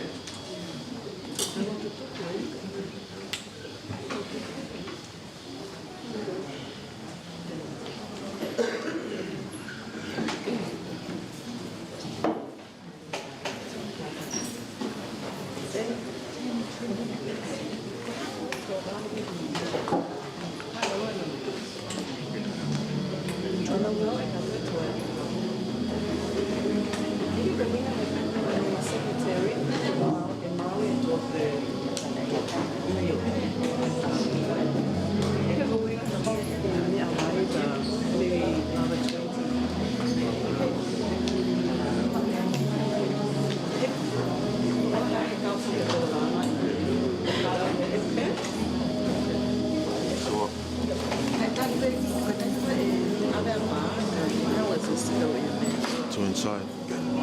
And then what? Fully all the chairs? Yeah, all the chairs. Thank you. I'll go.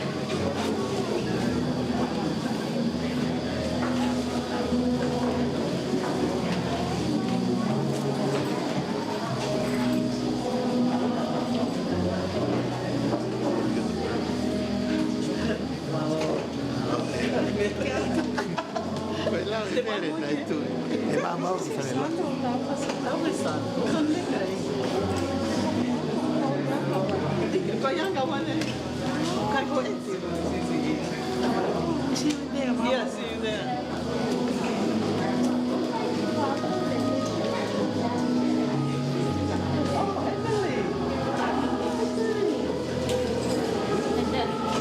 Hello, I love your Paula.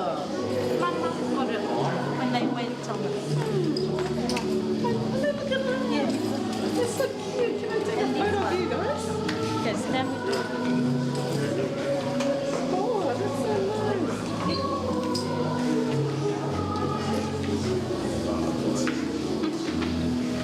Okay, one, two, go.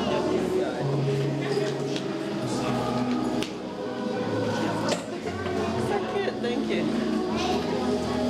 Oh, thank you for coming. Thank you for your hard work. Thank you.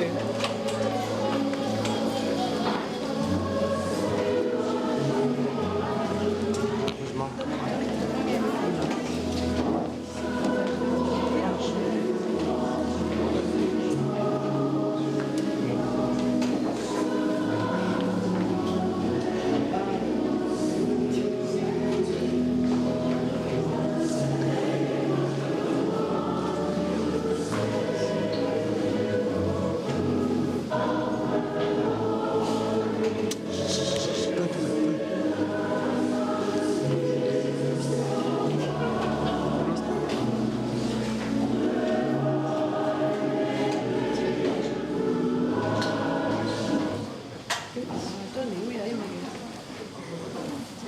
What you do, you keep playing until you play another song. You let it play till you play another song.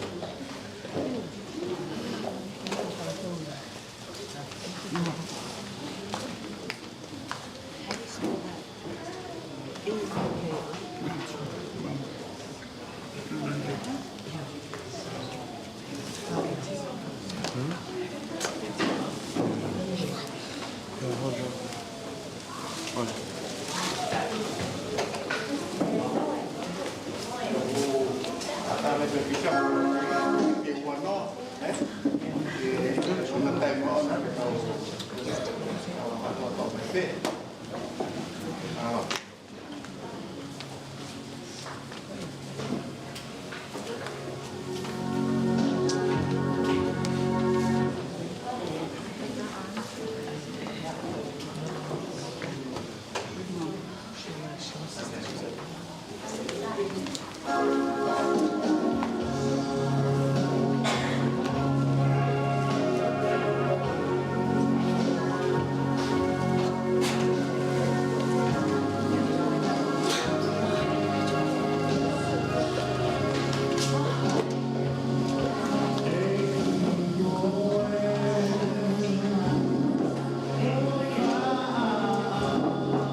yeah.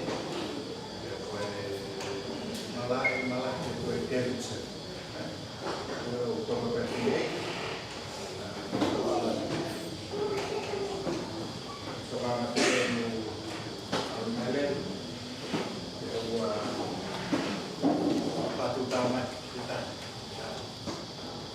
tahu nama firmani Davidson. Apa umur kope Malay ya? Kope koe natai kope habis tahu itu lupa apa itu orang dia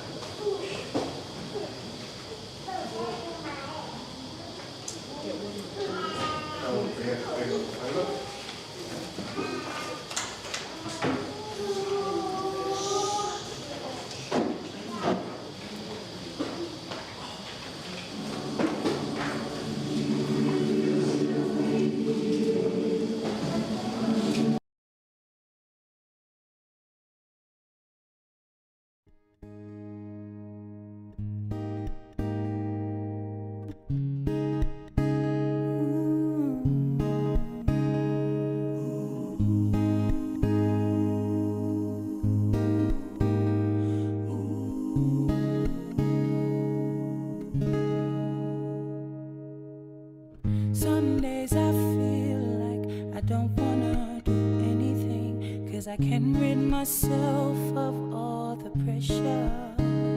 And every day life seems to get the best of me. I just gotta keep going forward. I get scared and I try to find my own way, and I find myself running back to you. Running, and even though I can't see you, I feel you near, and I can hear you whisper softly in my ear. Have no fear, for I am with you. I have called you by name, and you are mine. Have no fear, I have redeemed you. I will uphold you with my righteous hand. Have no fear.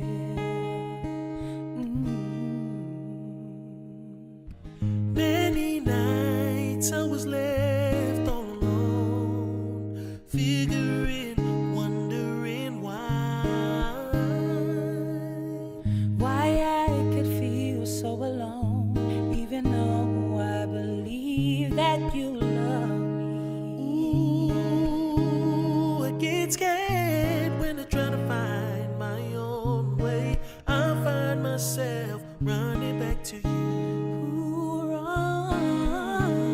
And even though I can't see you, I feel you near, and I can hear you whisper softly in my ear. Have no fear, for I am with you. I have called you by name, and you are mine. Have no fear, I have redeemed you. I will uphold you with my righteous hand. Oh, have no fear. Even though the road may seem so long, trust me, you'll find your peace of mind.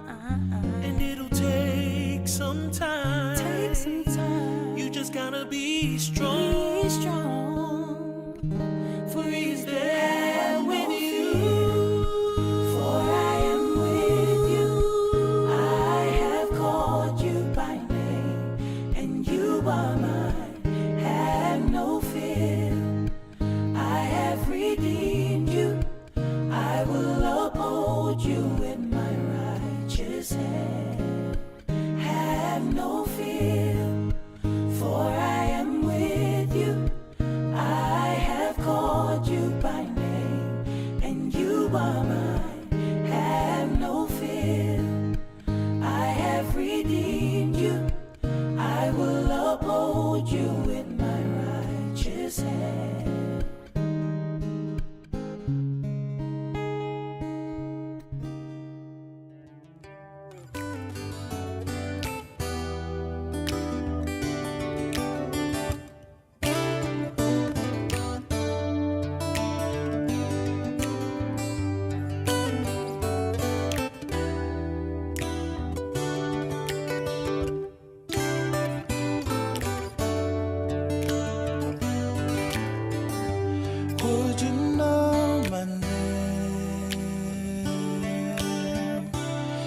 If I saw you in heaven,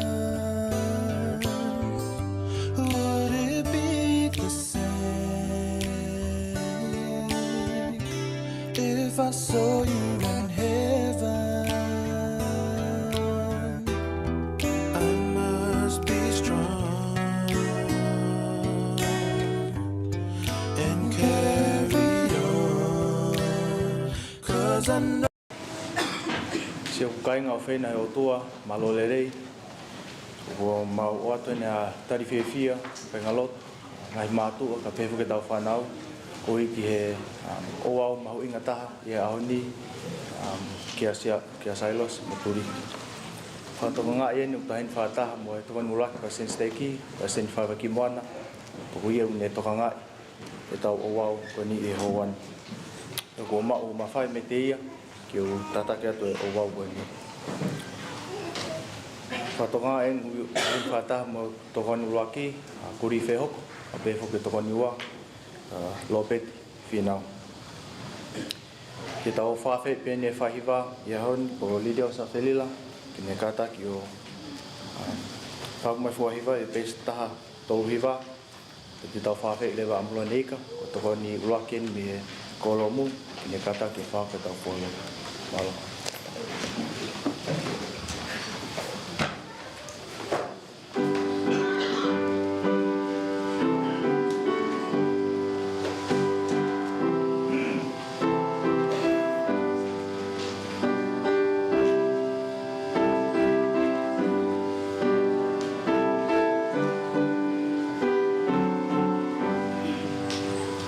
La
mau tamai ta ngata e fia he wan a fia mai me a fia anga ma ni o mau lo no ku he mal e falen e fa ma vai fa os mo to ta na hoko hi ko ta si pinga ke mo u to la o mau ho ngai ko whainga maari ne o mai e to tahan ki maman ke hoko ia ko si pinga ke mau mo ui lava e whahinga moimoi ke awhiona koe makatu unga pe e to tahan o mau ho ngai ko o lei ne o mai e whainga maari e be mau i lo i whakapapau e wheitu lawa ke taitali le ia me a whiona e tō tahani. O ku mau ho ngā ia ke ngahi ngā ue, o ku mau ilo i pāu. Lawa ke e wholofo la, ai maho inga ho ngahi ngā ue tine whahoko i he mama ka hau. Tā pukina mua ki mau tōru ke hoko ia koha siping. Mau lawa ke mui ke ngahi sipinga ko tō peko ne tā. Ke ai he taimik mau tō e wheiloa ke ai pa mo tō tahani i he mama ka hau. Mau kore whamatoa to lau maare ke neno fo i e tek mau tōru. Tau te whita ke teki nau tōru ko tā beu nau tā taki.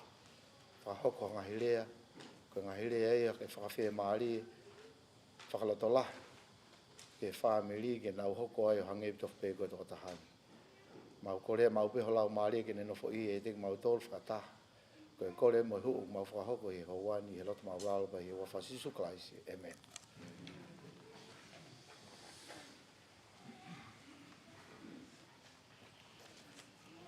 Mau atu ni a whamalo ki he huahiwa, ka pefu ke whalotu, whafofa na lau ki tau whanong ki ai.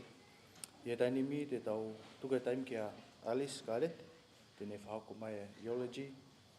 Hiri kua te tau whanong remo e tau fufua rea ko Semisi, i loa he whaiva, tēnei whahoko mai ki rea nonomo ki tau tolu, te tau whanong rewa mi a penrea ke.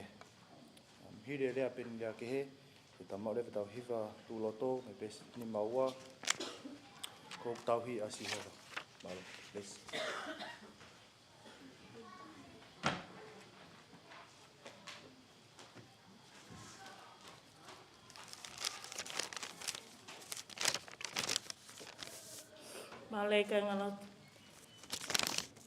My name is Alisi. I'm one of Sailosi's granddaughters.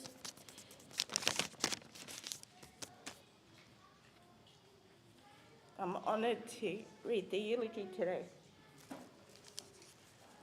Sailosi Fakatava Motuliki was born on the 20th of November 1930 in Whalaleo Neafu, Vava'u. Ko Sailosi, he was the eldest son ki a Fakatava mo whine one Motuliki.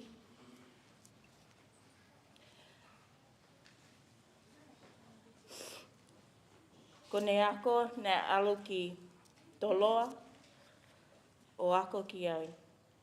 His first job nei BP Vava'u. He kau taha pe mau o si familiar pe kakai with BP koe kau taha ko BP i Vava'u. I ai na ne maheni ai mo e mau kui ko Alice Hausia Motuliki. Ta mai pe tauwha ko Sailosi pe ne ngau e ai pa wha maheni a Sailosi mo Alice he wha hu mahalo tai se niti a Alice o whakatau noa i aholoa. In 1952 na Mali,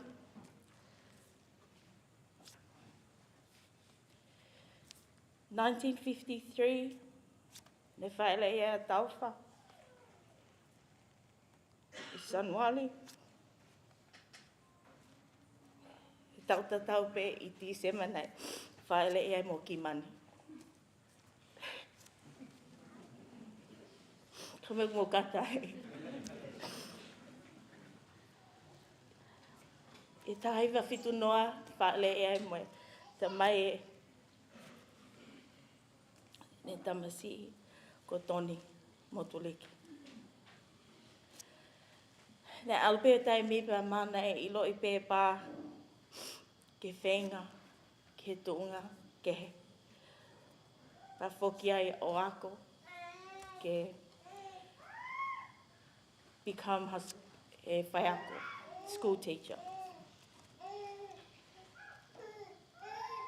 Ta mai pē tau whanai, nau aluholo pē I wawau le mātua kapa. U village ke he pē I wawau. He aluholo I ngā oea pā. O se taimi mo e tau e mahalo e nima. Pa toi whenga pēa pā ke to unga ke. Pa alu ki sia tau tai. Ko sia tau tai ko e ako pē e Latu Methodisi. So Pa was not a member. Nā alo ako ki he Methodist Church to become a minister. Tau e tolu nane iai, nei nofo pēa tauwha mo alisi, mo e tamaiki mo pā isi a tautai. Os me iai, again they travelled around, ke preach pēa pā in the villages as a Methodist minister. In the late 1960s,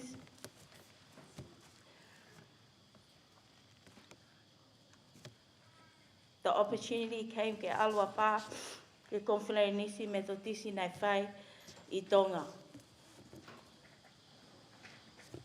At this conference, he met his uncle, who was a member of the Church of Jesus Christ of Latter-day Saints, kone hingoa, ko Sinsa Whakalata. Ko ia nei whai ako I Leona. Mā koe tauhiwa whitu noa enu. Ko ne alu atu koe ki he konferenisi koe ni pa papi ai a pā. Pe whetu taki mai ki a alisilahi. O tangi koe ni ko papi ki he siasi māmora.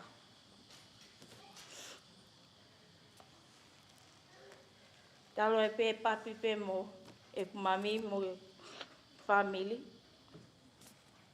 Pa nau hiki ki Havelu. O se mahina mahalo e ua pe tolu me iai e nau hiki koe ki Havelu. Na e uia pā ke tokon pisope I he woti Havelu loto. Koe kau pisope he taimi koe a ko tua lau Latu mo sione sika. Pea tokoni mo pā Sailosi Motuliki.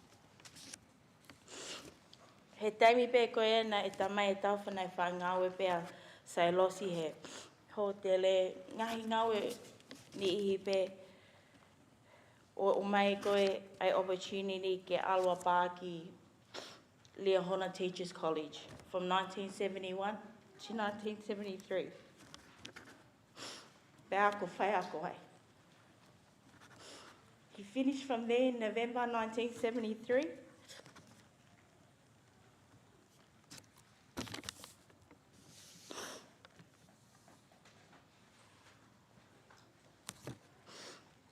And there was a man there in Tonga, was he a businessman, Mum? Uli Tiwata. He gave Pa an opportunity to take his family to the temple in New Zealand in 1974.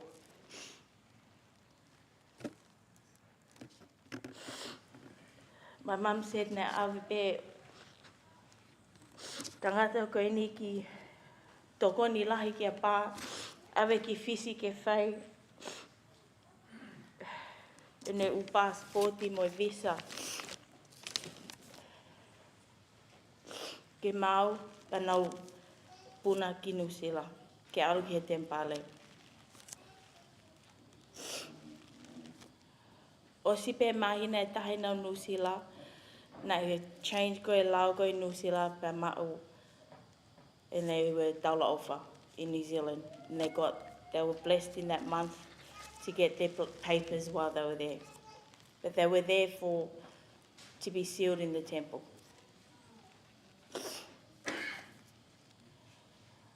My mum said the reason why they were blessed and were able to get their papers is because they didn't reach overseer status yet.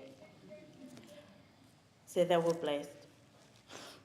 But when my mum said this to me, I just thought of how that is Ba. He likes to do things properly.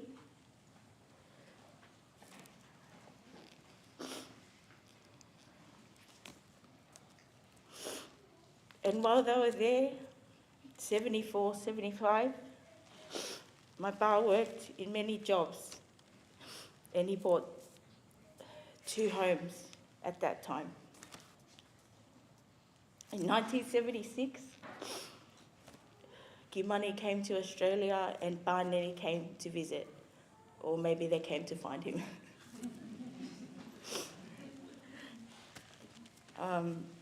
When they came here to Manly and stayed with Mele and Atu.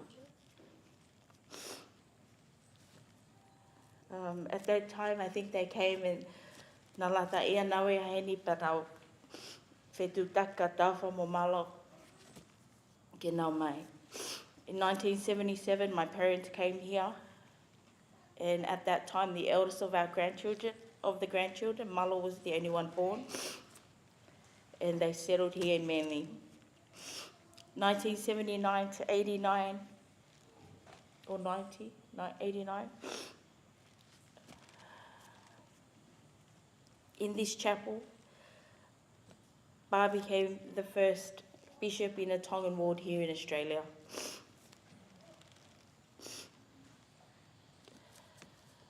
During this time, he not only was blessed and blessed our lives, but he was able to help many people within his service. So being here in this chapel with Ba and my own kids, it's very emotional for our family to be here and be able to bring Ba back here. In 1991, we moved to Victoria, and in 95 he was called he was there in a branch presidency as the branch president. He was later called as a district president in the Mildura district in Adelaide Mission for approximately 3 years. In year 2000, he returned to Sydney. Since then, he has been able to live with his family and enjoy the last 30 years, I think, enjoying his family. He's had 11 grandchildren. He has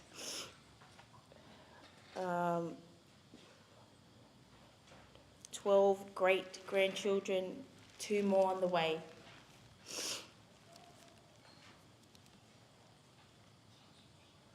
On Monday, the 17th of January 2022, Ba passed away peacefully in his daughter's home with his daughter. And we're so grateful for his life. Go ahead with Mala.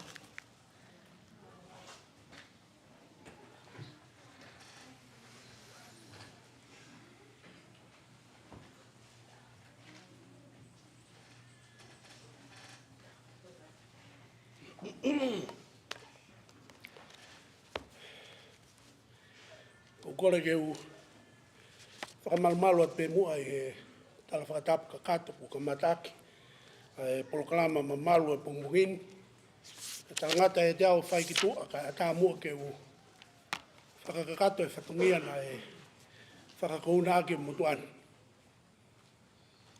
Ko fa malo ke pisope ka mai ule family e fai ka mari o maku. E taimina e au taki mai e tala te ulave pe au inasi e proklama e pongpongini. Nā kua ngoi koe tāpuaki. Kana e mafa tuki tuki a loto e motuani. Ko hai au ke ulave he proklama pe uwahe wahe. I whakamāwae o tau whai. Ko tangoto ku nofo anga he. Ko aluange taha kau piso peo tala mai ka te au. Ai taimi koe o whia mau ke ure ai. Piso pe ko ulave pe ko ho proklama eni. Pea mea heni tokoni pai stay ki, ko ia kune pulei e tau whakataha ngānu. Tau e ongo fulu me heni ta mai Sailosi ka te au. Alo teu hao malanga ki a aho hoku putu. Tau e ongo fulu me heni.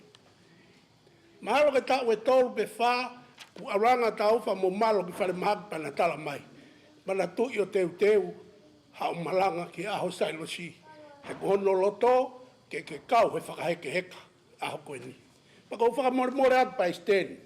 Ka whaiwhai ame ko mau iho taimi he ahoni. Tō e taimo malo. He nei kai ke whia mau he eikia ke tō e kau e ne kau apostolo i he au kai. Ko hinga he ku nofo whakataha peki nau tolo e taimi kotoa.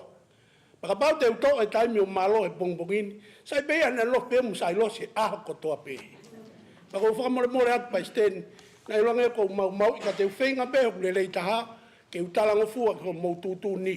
Lahi au pita ngahi mea tau manatu meri e kia ke ta mai koe ni. Ka te wati peki mea peta. Nā ku papi ke siasi i e tisema taiwa walu noa he whale lotu koe ni. Osi pe me iai ngahi wike si, kua hok whakatu ulewa ki kolotonga i he whale lotuni. Koe fua ko tonga eni, nai tu he whanua koe ni. Nai hoka Sailosi Motuliki, koe Palestine whakakolo eni ki koloni. Makatuunga i he hoko e toko taha koe ni, koe tamai whakalau maari he koloni, na ni ala mai rewa puke hoku ni mahe.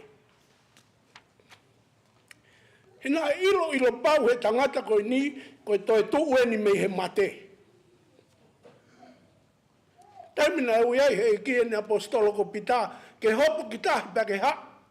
Pea lue mai a pita he fukahi tahi, ko whakamore atu ki he whaiwhikau, sias metodisi. Ka iloange kuiai hawhi haa la ki e lau wholofola, ta toki whakatonu anai he osi e me prokarama. Hopu a pita ki tahi o lue mai. Whakatoka ngai he apostolo e maa whainga takau e pe au, ka mata ke hoholo e ne tui, pea ngalo hifu a pita he mua nā. Pako e rea bena e hongo mai pe he apostolo koe ni, eiki whakamo ui au. Nā e ilo he tangata koe ni, koe kumi mo ui mo oni, ai mo tua koe ni. Pea koe leo, nā ne ilo pau, koe fie mo ui mo oni. Pea ala mai lewa toko tahani kuku honi ma. Nā ne kuku pe au, ka oua kou hoko koe tangata, i he ongongo lelei. Ka ngaro, nei kai peke toi lota Sailosi ke ne tukuange motuani, sa ne toko ni i au he mea kotoa pe, whakatua sino, whakalau maarie, na ikai ke homo hono ni ma, ka oua kou hoko, o malohi e kutu i he ongongo lelei. O grei hono whakamoni ka inga, e na aku mamata tonu, na moku ki family, i he ngahi tāpuaki, o wausia i he ongongo lelei, ma kehe me he tokonia e ki, na e kau e tangata koe ni, kono toko ni i, whakalau maari e motuanu. Pea kou salute atu ka te kohe pongpongini Sailosi. Pea mooni pe, ai hahanu ho whanki i whanau he kua iri, koe kau palai meri eni, koe kau talavou mo i whine mui e au ko ia. Oku nau talaloto mai he Facebook a, wholau a Sailosi, hei kai ngalo, ngahi tuku tala na ke whaika ki mautolu. Ku mau hoko he ahoni koe mātua, mau hoko koe whangakui ki he whanau toko la, na makatuunga ia i he tuku tala na ke whaika ki mautolu. Pea ko wongo i mawha tuki, ke ulawe he poloklamba e pongpongini. Mooni pe a kosperi na whai he tohi mātiu ane whē ha mahiri a tangata ko i ene whai ako. Pe koe pōpula i hano tauhi. Ka koe hui koe ku kau he lau. Nā ku tangi ai e tokoni a lau maria maoni oni. Ha whakahinga whakahino hino. Ke wahe wahe pa moki mōtolu. I he whakahai he ka whulau tau whai. Taimina ave ai a Isileri o tuku pōpula i Pāpilone. Koe nau mea na e whai he aho kotoa pē. Koe nau whakataha mai ke ngahi ve e vai e whonua. Tau e nau ngahi haa pē. I he ngahi wi lou e vai ta whē. Pe nau tangutu pe he mata vai. Whē tāngi pe mo tangi. Mo sio ki Jerusalema. Taimita tau pe ko ta tau e mātua ke nau whanau. O ku tau ngāu e pōpula i he aho ni. Koe tōno no e mau tauhi nai whai. O ku tau whainga tā ia i he aho ni. Koe whea laki e mau whakawhea ngai nai whai ka Sihova. Pea koe talai nai mātua. Ka iai ha aho te mauto e whoki ai ki Jerusalema.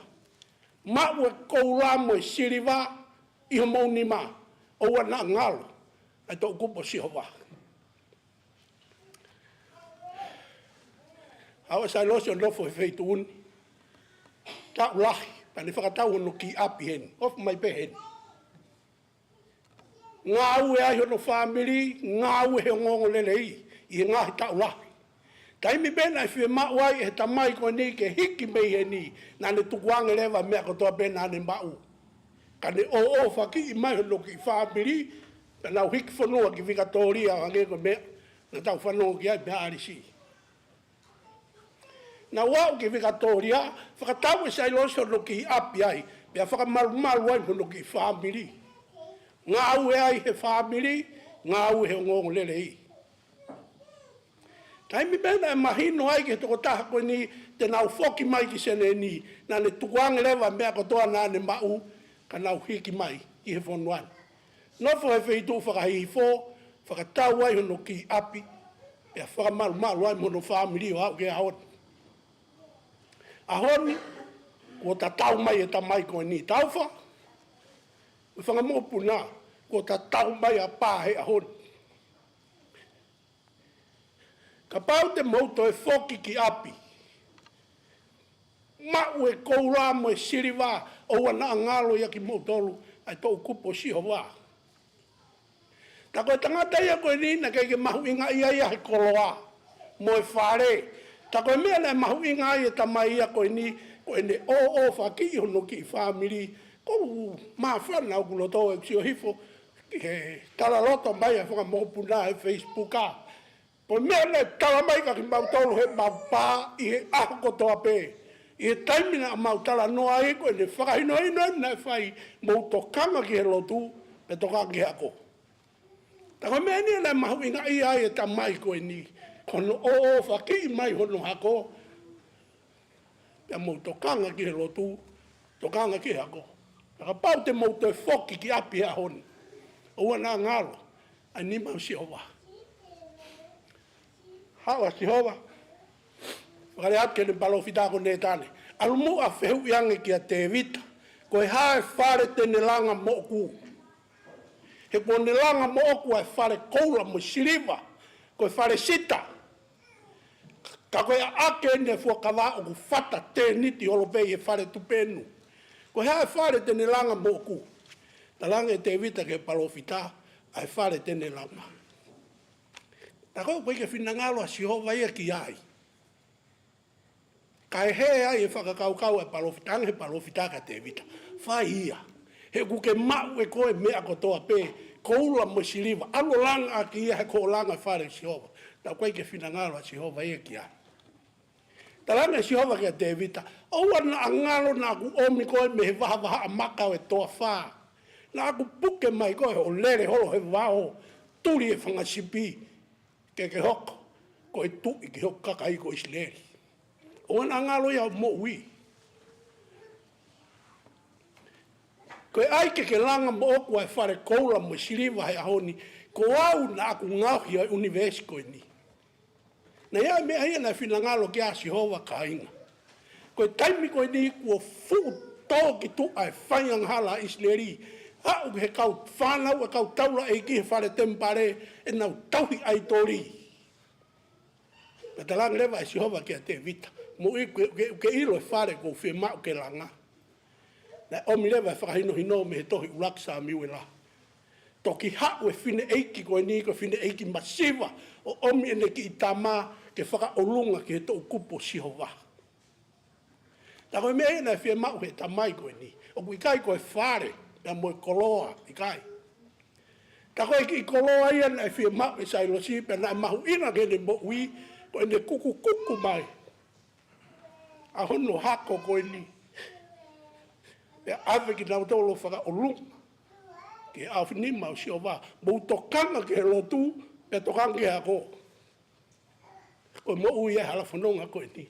Ta koe mea na e whia mau. Ta koe whareni o whia mau ho mou pā. Arisi.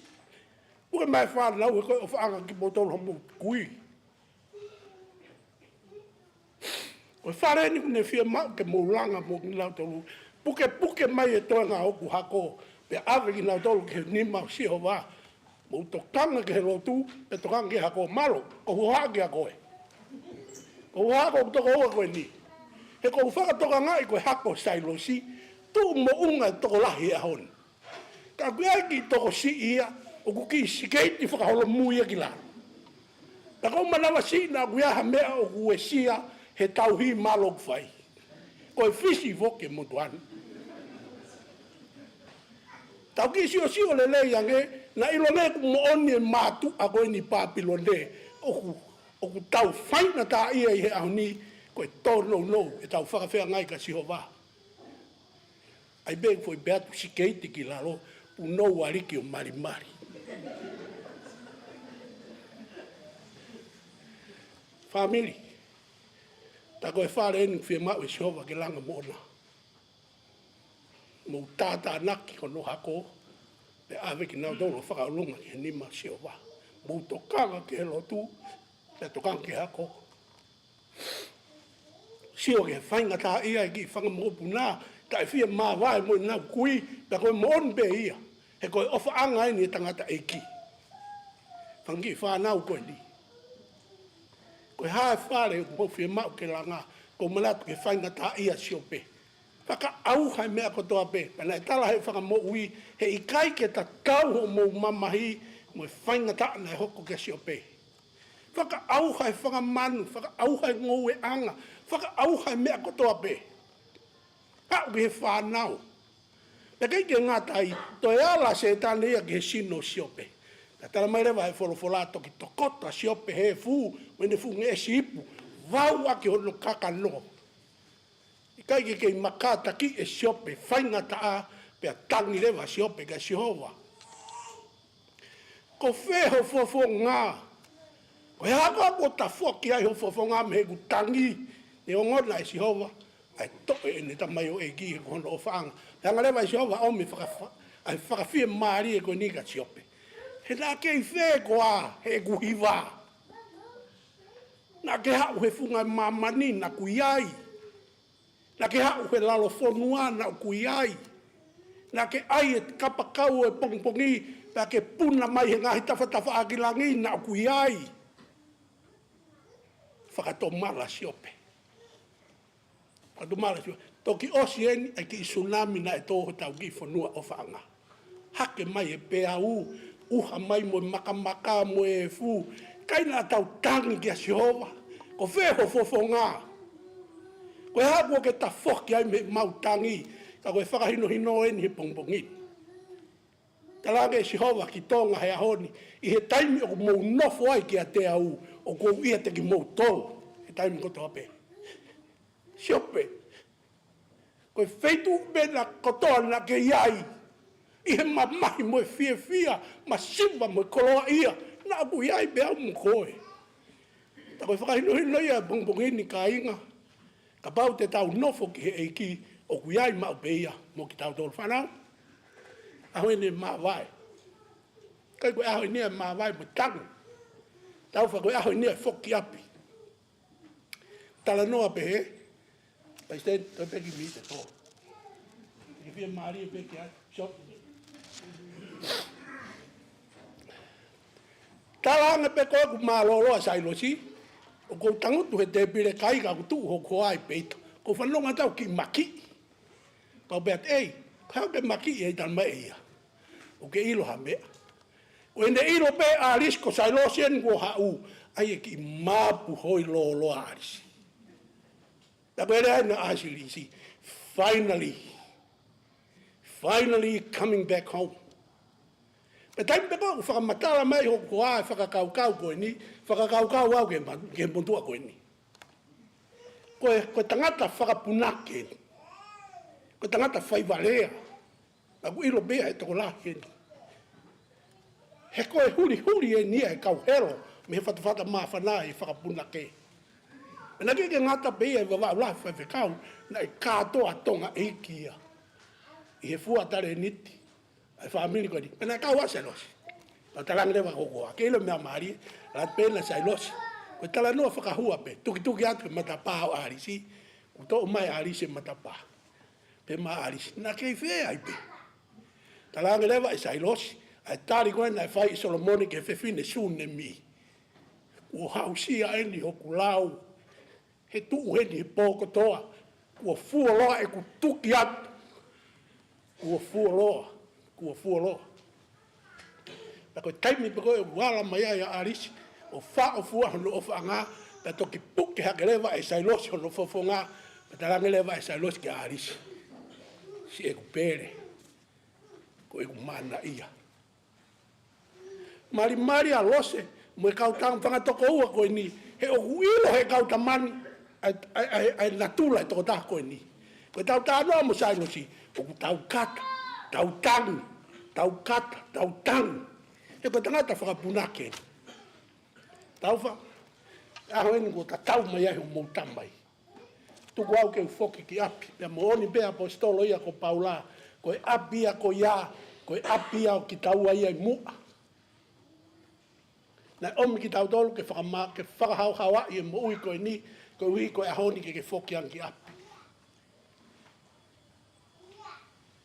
Viviri e loto. I he whakakaukau ke masani o e api ko ia. Pea tala mai lewa he punake. Whakaamu e loto ia ke hui aho ku sino he api kitu a. Ku sino ia koe ahondia. Koe hui koe taimi tau mamata ta tala e pui ho tau mata whakamaterie. Ka tau mamata ho tau mata whakalau marie ke masani o e api ko ia. Osi hohori e loto ia. Ke ri aki aho ku sino oku koe ni. Koe sino ia he api kitu. Kato he mai rewa e puna ke whakaku. Te utoe foki ki hoku api mua. Tumua ke whakaosi e ki whakaukau e pungpungini ka inga. Ka iai ha pōpo aki ai tamai koe ni ka te ki tau tolu ko toa heni. Tuku ke whakafou mai aki e tolu i ko speria sione i he veso no wha. O ku ikai mo hatoi me. E hoko koe fie anga ki a te au. Ka koe ilo pau. O ku a ewa e ku whanau i he moni. I wafa Jesus Christ. Amen.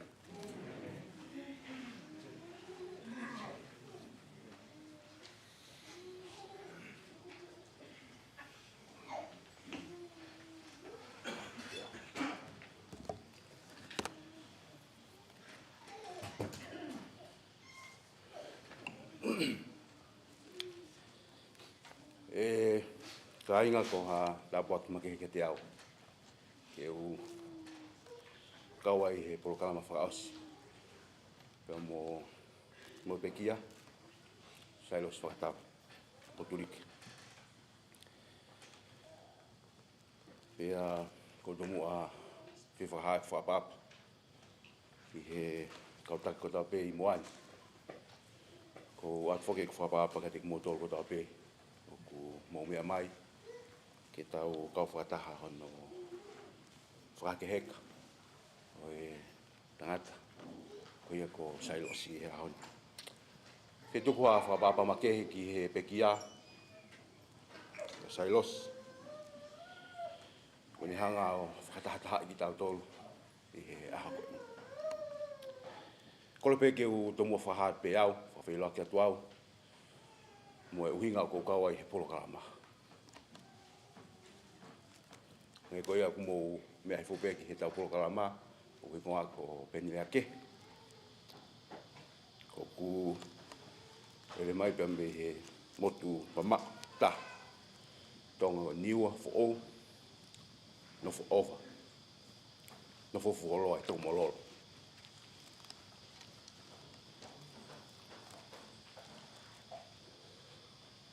Nā ku mai whainga maari e whakakanga tā maki. E koko koe Bishop Sailosi. E tau e me miona.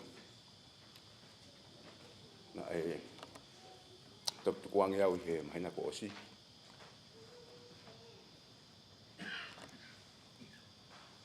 Pia kohu whakamaro. Koe koe wahataima. Nā ku whio hia pia moe. Ngata eiki koe. Hei kai ke u te malanga atu. Koe ni ihe ni te nau whahako atu e tau malanga. Te u wahe pe. Aku mea nā ku manatu. Hei tangata eiki koe.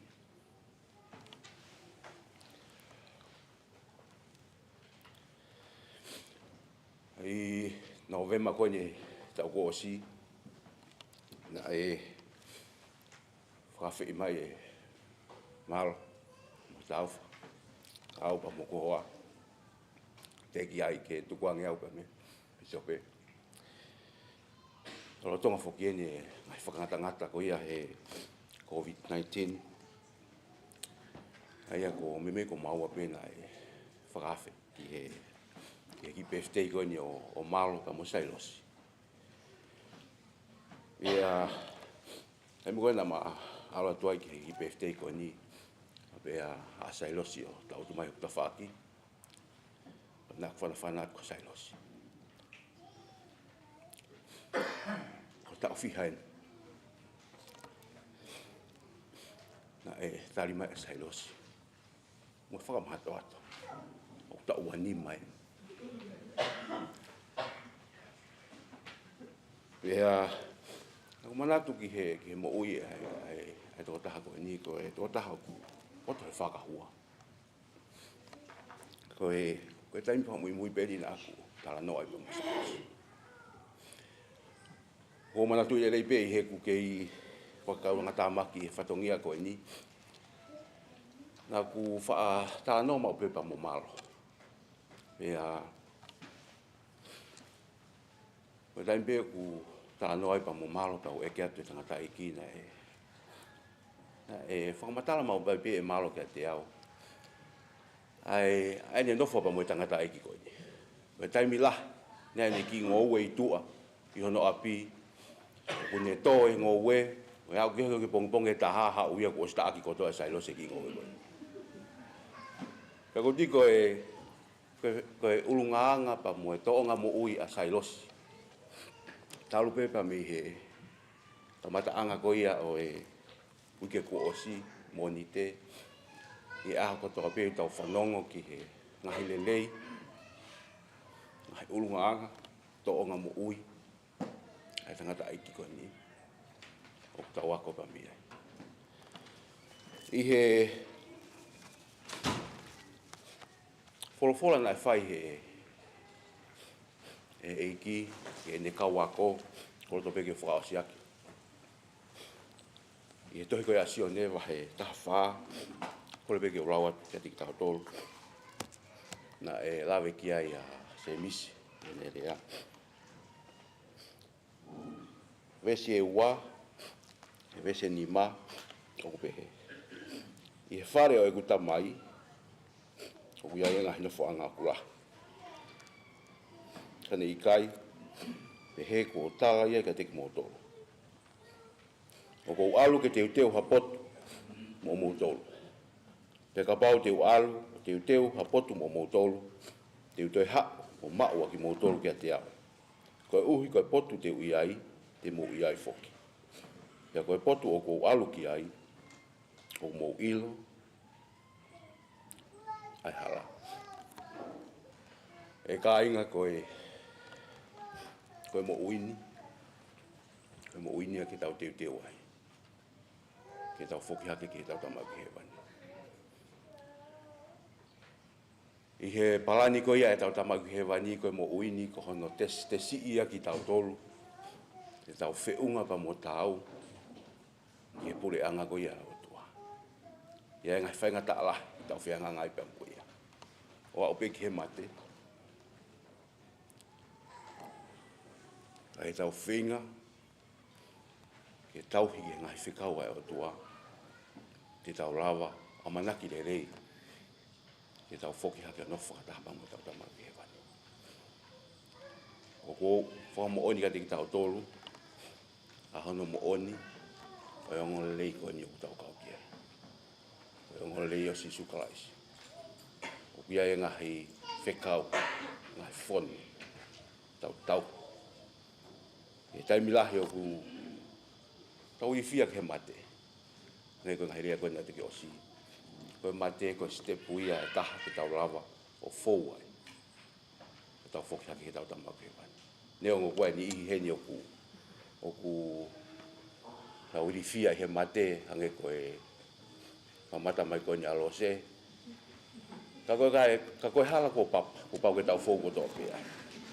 O whiwha mo oni ka te tau tolu ke tau whenga ke tauhi ke ngai whekau mo muimui ke ngai ako naki ko tō pia. Ke tau lawa o sia ngai tāpua ko tō pia o whinangala ka mahe wani ke tau tau. Au sia mo tau ngai whamiri. Ka koe rotu. Mwere ki rea ko whahau koe hua whasi sukalaisi. Amen.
Atoe nea whamalo ki he ni, me nau lava o waiwahi mai ngahi pōpua ki whawhaofa, me tau lava whanong ki ai. Hiri tau ki lalo, te tau whanong lewa mea malo, e su masiva, te ne whawhama a ki rea ma ki tau tolu. Hiri kua te u whawhaka pēha ki rea no ma ki tau tolu. Pe ko tau rea tuki a honi, ko Presidenti Whawaki Moana. Te tau whawhek lewa tau whahiwa, ke ne kātaki o tāma pepe swalu noa. Nei whiu pē si su, pa te tau whawhek pē nia siu Whawaki Moana, ki ne kātaki o whawakma pē tai tuku. Mala.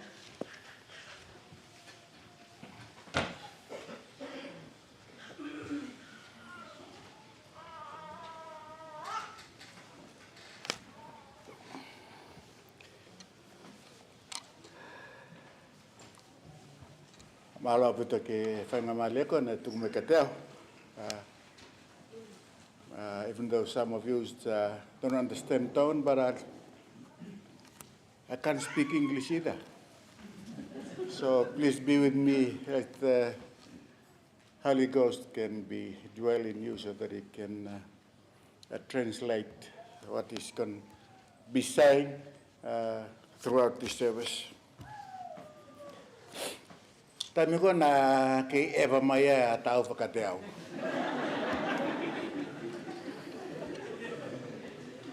Fehi amate tangata iko Fakatava. Evo ko na alu ko ka ulo ko tau tu ilalo he. Ako to pe ni sio me ko ki e fuatu pe fitu ko tau. Ko me be ko mau api. Anga me pe ta fe ka hala koe. Ko ti hala koe. Ne sio me pe ali simo tau fa ko Latu si whaampenaua ke na whanai au whitu ko tau tu mei ana. Pea i kupe, tāla aua Sailosi o ko whaafoki au ki whisi. Pea na mahala na whanaua ke kuhoa mo matai ku tamasi, na toi o mai au.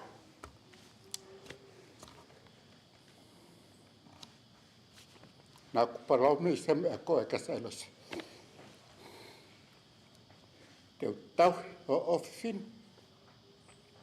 Niong pe ofifini whaingata a whainga e ke anga lelei. Teu whainga pe hau ke ngatanga o moui. Hau tō pululu i kosi. Ke tokota tāu whai whalimaki.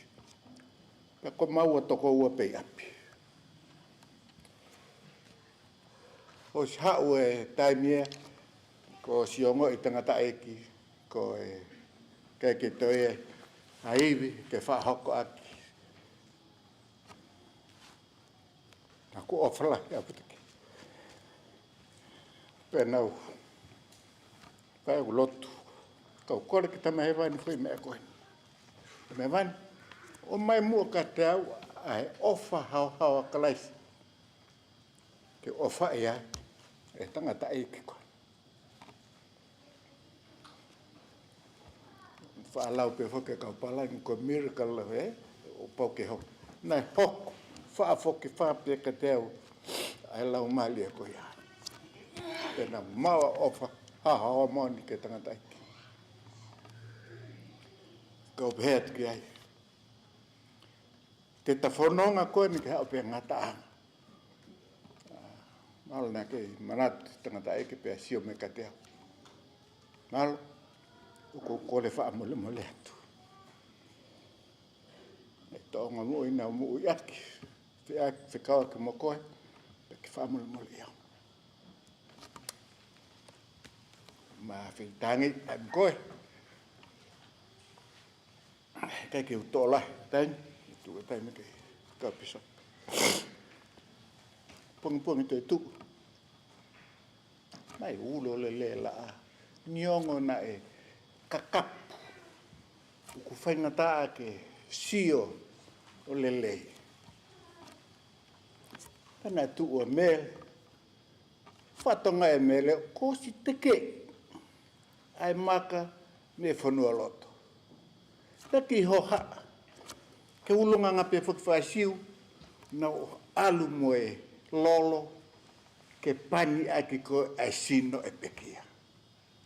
Nai to ato e whiwhine koe ai lolo. Kena ke whatonga e te kosi, peke, ai maka. Nai e sio atu, foi mea pe ua nai sio e mere. Angelo, moe mea nai kofu aki ai sino e pekia, nai pelu whaalelei o tuu i tawhaki. Foi mea pe koea, ki toa ia ku popo whaalau maali e kata ki tau. Ai, kofu li neni koe nai anga pe e kau angel o pelu whaalelei o tuu i tawhaki. Kain.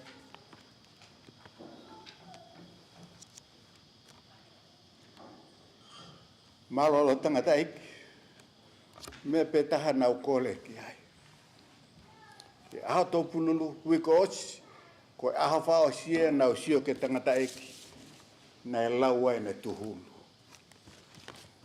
Pe nai pehe ka te au aho nau papia malo. Ka pau te ke loto ke ilo whikawa ki moiongo lei. Lau tohi. Kei ke toi ane, ko e lau tohi pe, te ke ako ai, ko ilo i ai ka kato koe ai ongongole.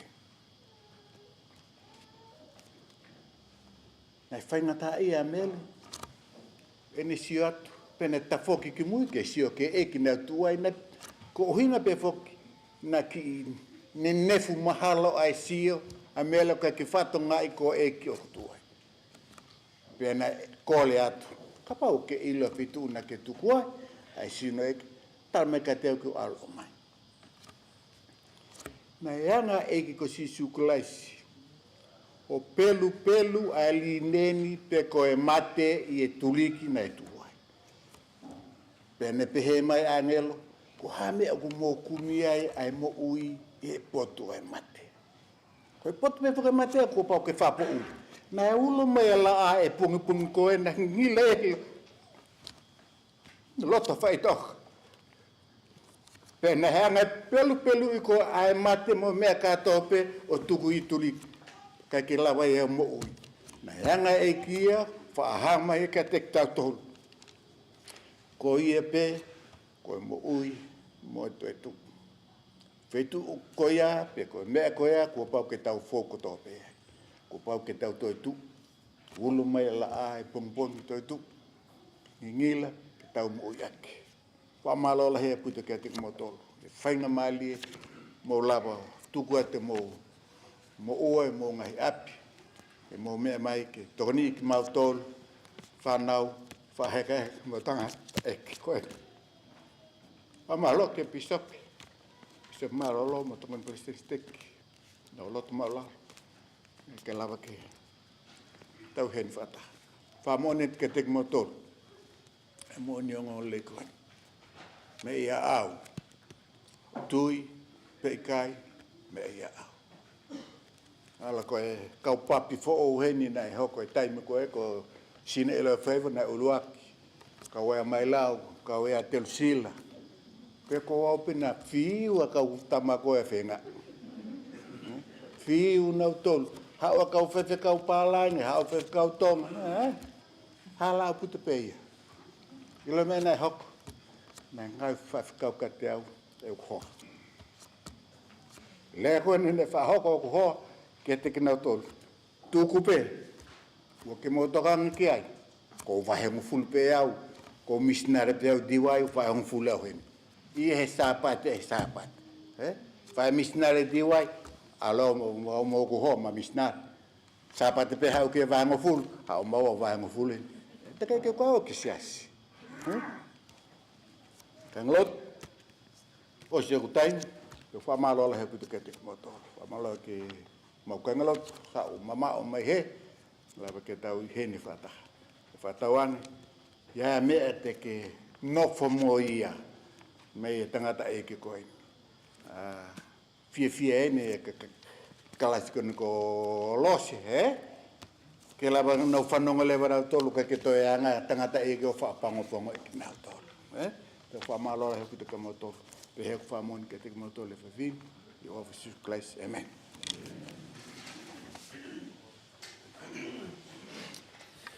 Kei ngā lotu malo lerei,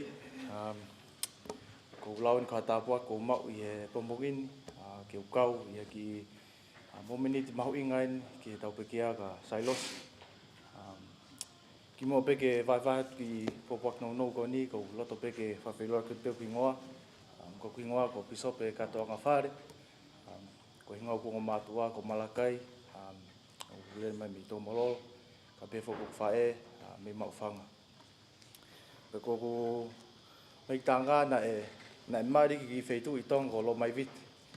Ko iro pe mau pe ki konga pe mo malo. E he kau fisi ko ni, ko si u lata mau pe ku family ki kau fisi i lo mai viti. Ko tui ka kai le re yen. E kai ngalotu ko ingahi aho ko mario atu ko nofo o whanonga ki ngahi vai. Ne ke au tai blahi ki o wheo hian to ta ko ni, o tamai ko ni. Ke ia ku whanongo ki ngai vai.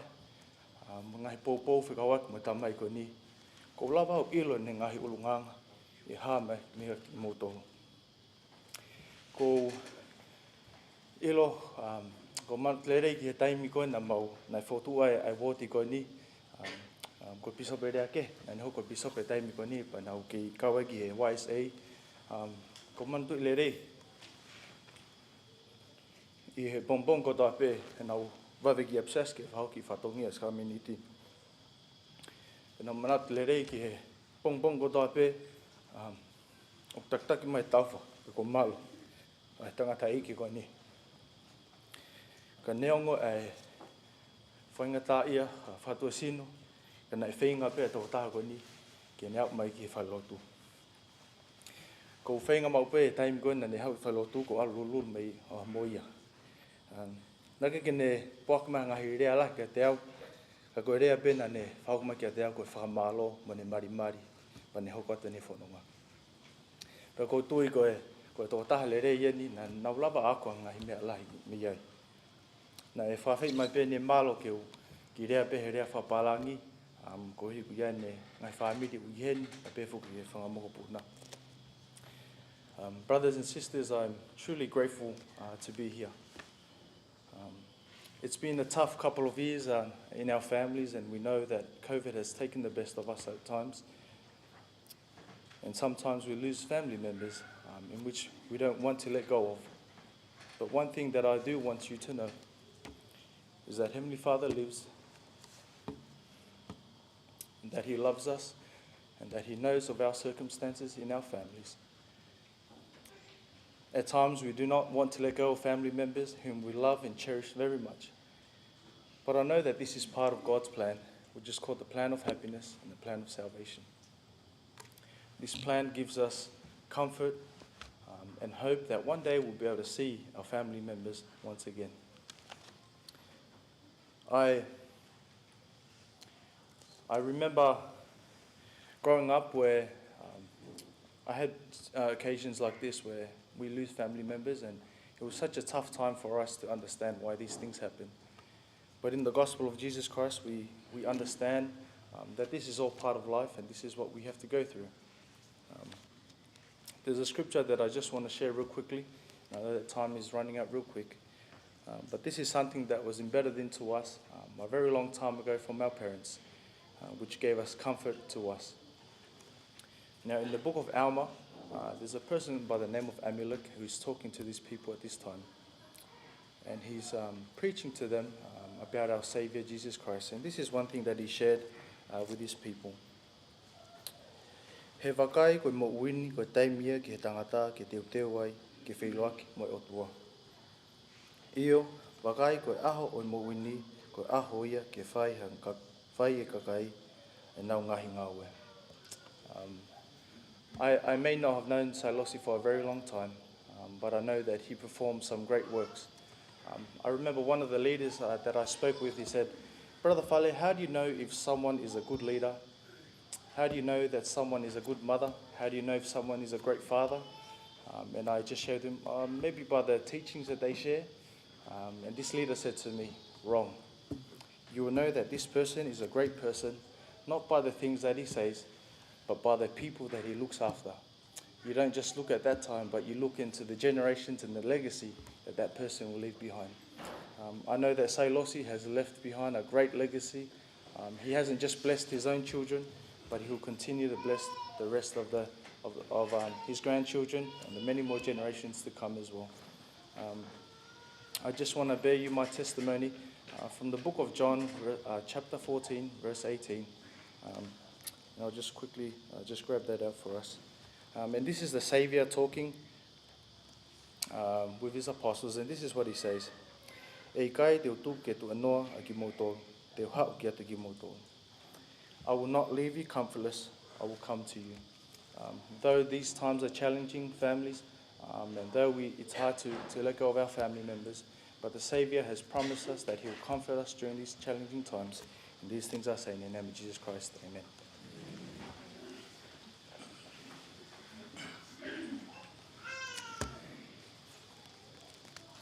Kainga whenera tua ko lau ko hatapua kien ke ukau he polo kalama he pompong whawof koen. Ko whetuku ha whapapa malunga ke tau tamai he wani, ko i ngā ko ha whainga maari e tau ma, o whatataha ki tau tolu he taha no ngai whoha o Sailosi, Motuliki.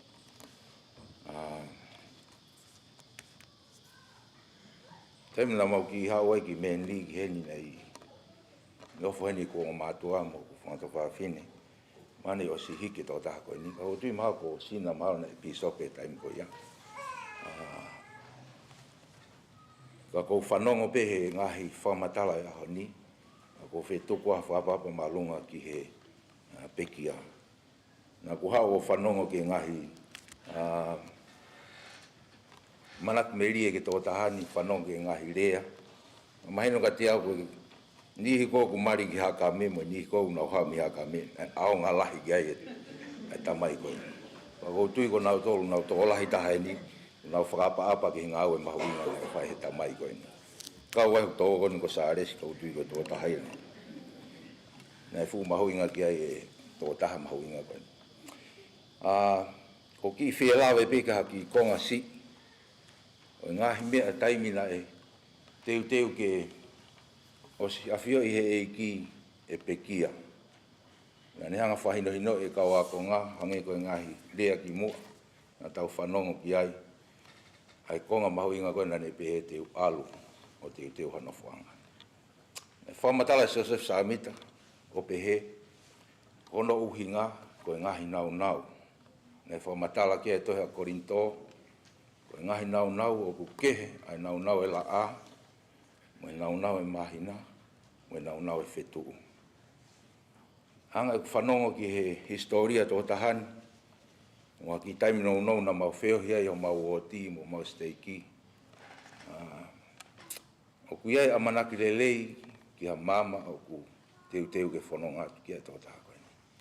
Kaike, koe o tua ia tene whaki, ai tāpuaki, koe ngahi nau nau e iai tō taha koe. I he whamatala whuke tohi koe ni, pia whehu i he kau apostolo, ne tange e ki ngahi mea koe ni, ki nau i loi ai hala. Nei whehu i ato taha tō masi o ne pehe. Eiki, te mau i loi whe ai hala. Nei tō whamatala e ki o ne pehe. Ko au pe koe hala. Mōni pia moe mo ui.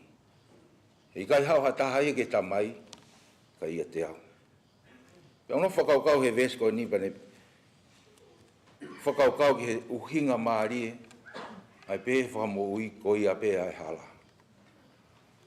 E au whakaukau ki he ne tōnga mo ui, ko tui koe tōnga mo ui koe ai whamo ui, o kune o mai ai hala koe ke tau mui ai. Makatunga he ne ngahi tōnga mo ui, e makatunga mea e tau malawa, ke whoki ki he otua mono a whioanga.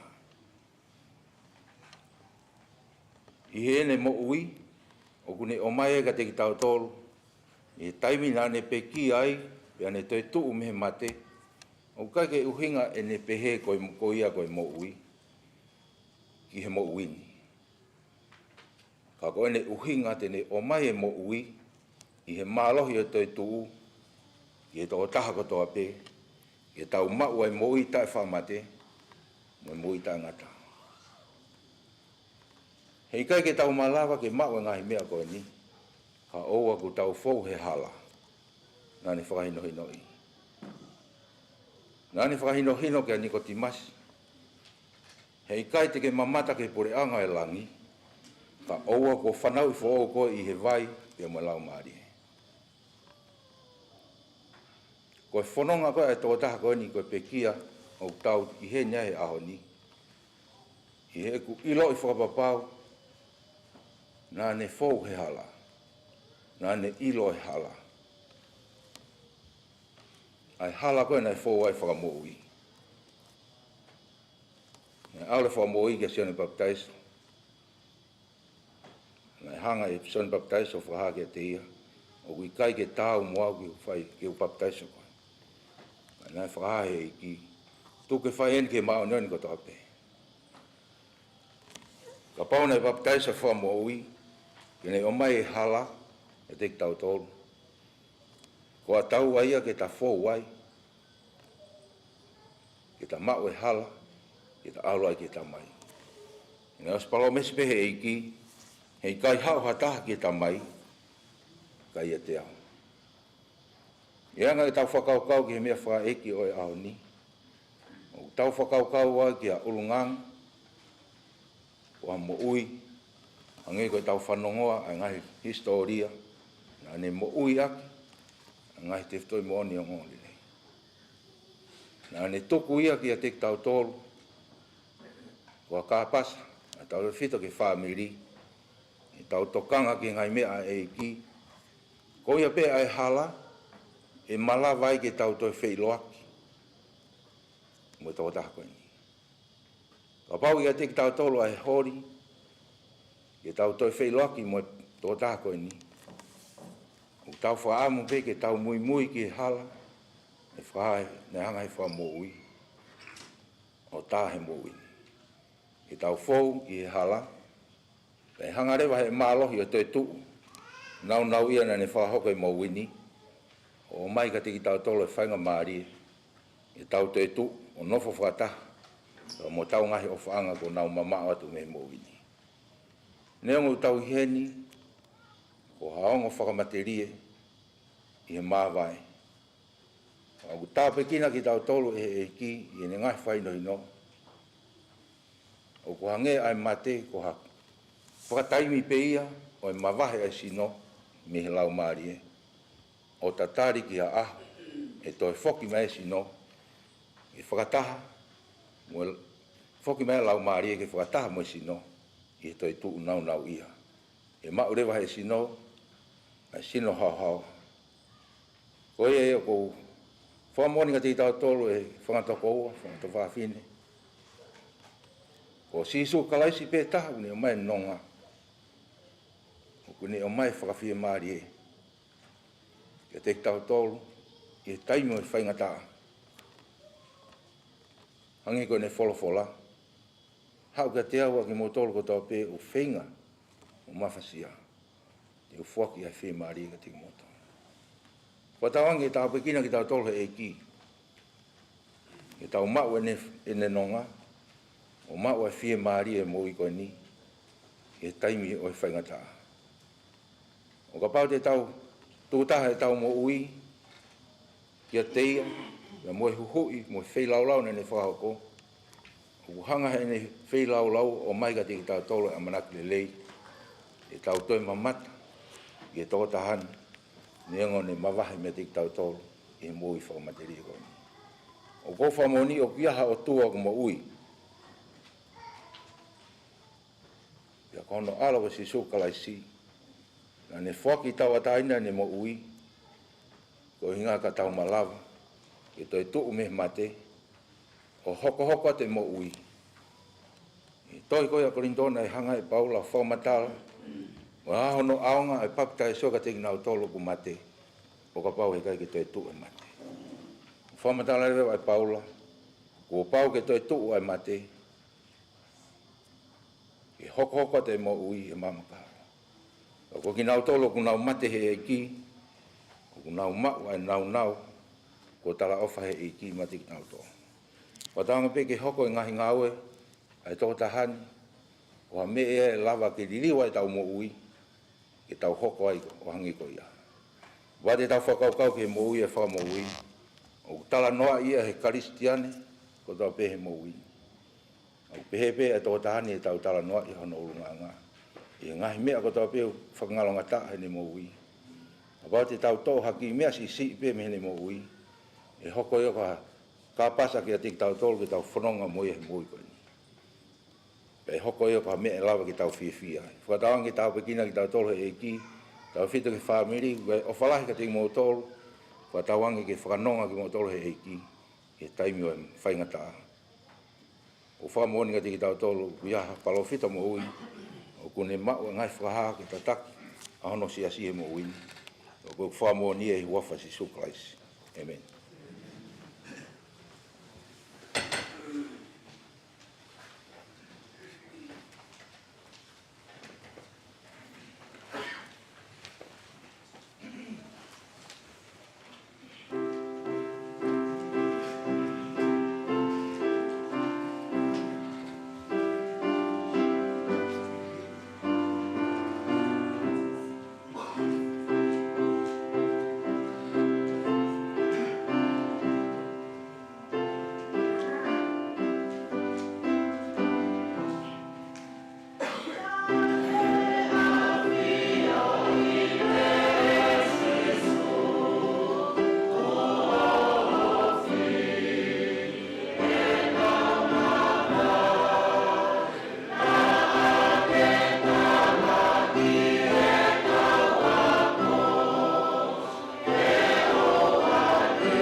toa mafi ko ma tamai fai vai na fiona. O ki mau tō ko ko ngā whānau na lawa ke mau. Whatataha mai ki heni ke mau. Whamawai pa moe tamai eikoi na ni hopo kwa tāsi pinga le riga te mau tōro. Ko ia mau whamalo ko hi koe waha taimi ni mau whiohi ai pa moe tamai koe. Tamai he wani mau whamalo ko hi koe whawhainga maari inga he mea kotoa peka te mau tōro. Ke lawa ke mau whahau koe palani moe tau mua na whakotū ke awan. Ko ia koe whakasinga ele mau prokalama mau kore whamatu atu ki whawhio ke hanga tāpe kina tau taha ki mau tōro. Ka mau ka whanonga atu ki he whakasinga he programa ko ni mau kore ki hanga malu i mo tāpe kina ki mau tōro. Ngā he vai hala te mau whanonga ai. Ka lawa ke mau wausi ai ki whakahoko ia e mo i lelei mo sini malo. Mau kore ke tāpe kina i pe ki mau tōro ke mau hoko kakao whamoni ki a whanai ngai whituko tau pe mau iai. Pau bea e kore mohu ma lot mau lalmoni. Pai wa whau sukalaisi. Amen.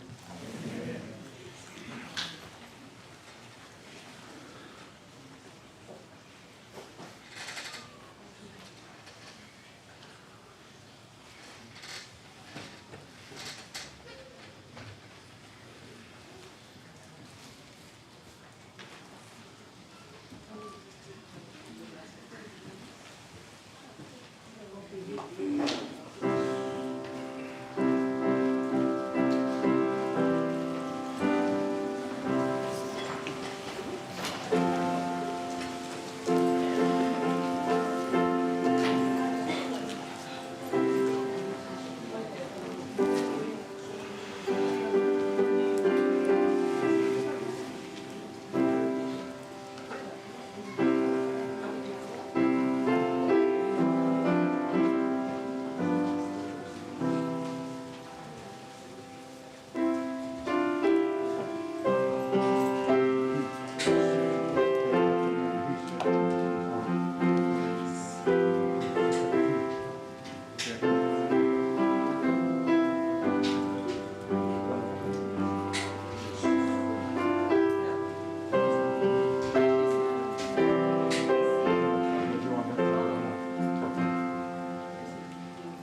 Ngā maariani, ki o tataki atu e polokalama whakaosi, ano whakaheke heka o Sailosi, Fakatava Motuliki.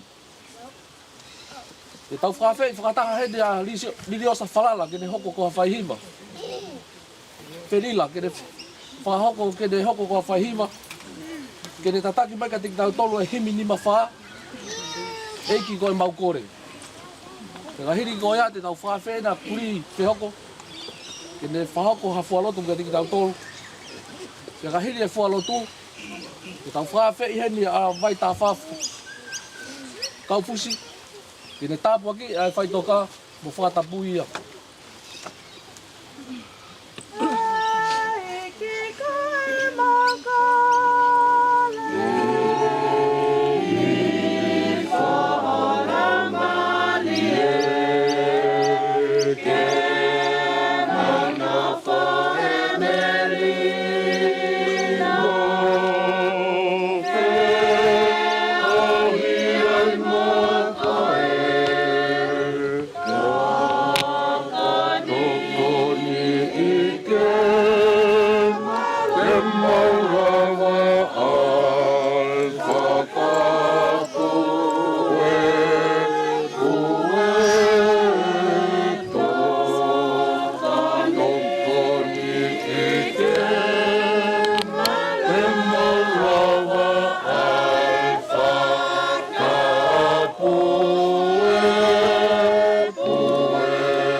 O tua mafi mo ala ofa.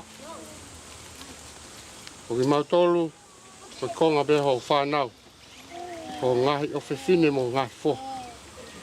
Hoa koe niu mau whatahtaha mai. Ke whaitoka koini. Ke whakaosi. Ai whakamawai bea mo e taha ho ngahi foha. Ako Sailosi. O ke ui ke ne whoki atu ki o awhio. Kai ke whe tūkua e mau ke whakawhetai mo ui ki o awhio mo i whakamaro ko e mau hawhia ai ngahi whainga tāo e halafononga.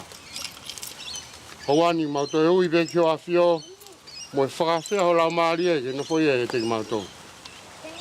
Ka mo e o wau whakaosi o ku mau i heni ai ke whakamawai bea mo Sailo. O mau hangahake mo ui ki o awhio e whakaosinga o e whatongia o mau whai. Ia ka hiri ia, a mau ka whoki ki ho mau ngahi whakautua a ngā whakahauwhi mo e mau mo uibia me ngahi whainga taa o e halafono ngā. Ia mohono ngahi whiri. Kai lau ke mau au sia o mau ngahi whakautua a ngā. Ia ke mau kei mao pe, ai mo ui o whakatatau pe mo whinangalo. Koe lotu ia mo ui ho awhio, i lotu whatau ki lalo mo oni, kai wafa o alo. Zukalaisi e me.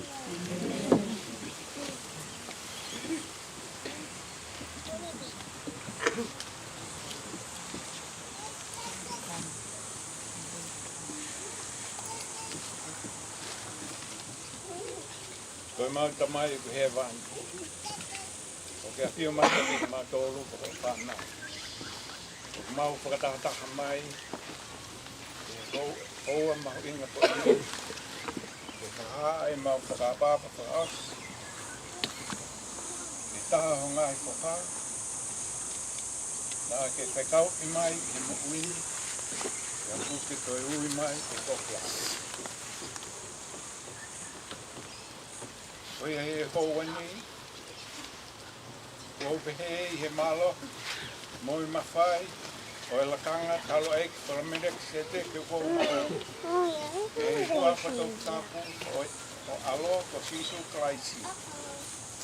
O kou tāpaki I ai konga kerekeren. Ke hoko ia, o e malolo anga, o e pekian. Ne malu ai, pe hao ai, e ngai. Whakatamaki patai nā kua. Kai oua ko hoko sia ai aho. E ke haere mai ai. Hoki mai hono lau maari e. Ke hou ke hono sino. Ke ne toi tu. Whakataha mo I kau pekia. Ke roki pongi o I toi tu u. Whakapitau laki ki hea whiona. O kore, ki hea whiona. E tāpua ki I nānge ai whānau. Mo I whāmiri, hono katoa. Ake e lau maari e, o I whakatie maari e. Mo I nono. Me he ngahi mamaki. Mo I ngoi, o I mawai o ku hoko. Tāpua ki nā. Whāmiri hono katoa, whānau whangamopuna. Ki nau tōru kotoa pe la vei. Mo e te hokotaki o e toko tahani. Ko I hui, ko I ngahi ongo ko ia. Ko kumama, e more, mo e mawai o ku hoko. E ia teki mau tōru mawai pe, ai longa. Mo e fie maria e a whiona. E hoko atu e mau ui. E ua ko au ki aho. Ke fina ngalo ai, ke mau toi whoki hake, ko ho whanau. E mau lotu ia, mo e whakamalo, e waha taimi lelei, mo whakaopoka, e whakawhiwhia. E mau nofo, mo whiohi ai, mo e tamaio e kini. O au mai, ke e mō menit, whakaosi o ene mo ui, I he mamani ko e ni. Ko kore, ai ngahi me ani hono katoa pe. E mau whakataha ia, I he loto mau lalo mo oni, e hua patopu tapu o ho alo ko sisu kalaisi. Amen.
Mea maya, liam mo matalakaw.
Oh, hello.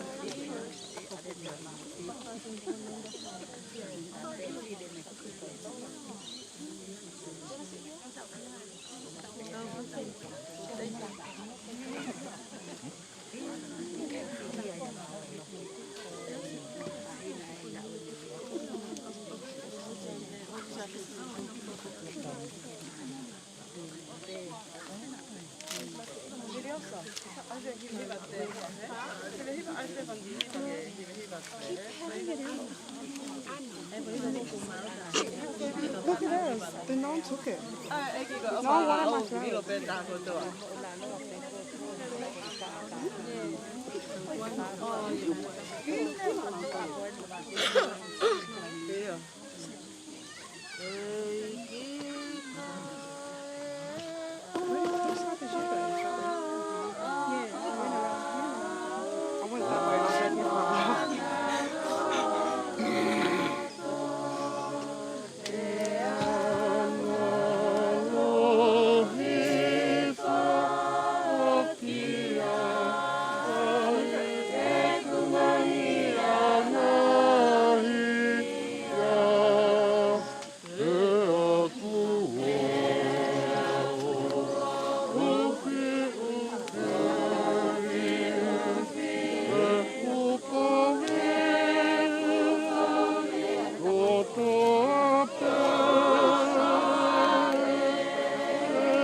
Dapat.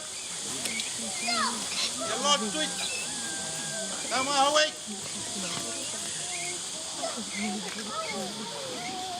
Patapat ki hamon. Kayano, Muhammad Tapure.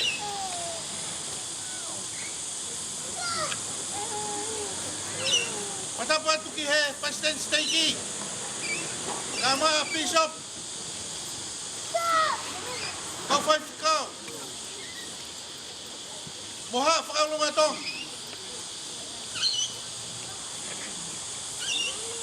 Patapat ke pahu.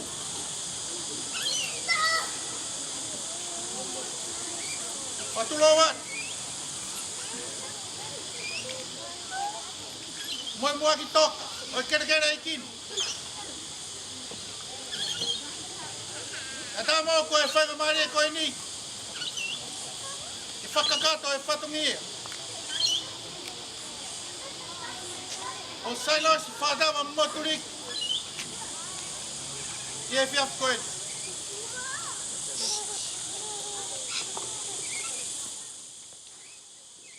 Koe ni ko mau.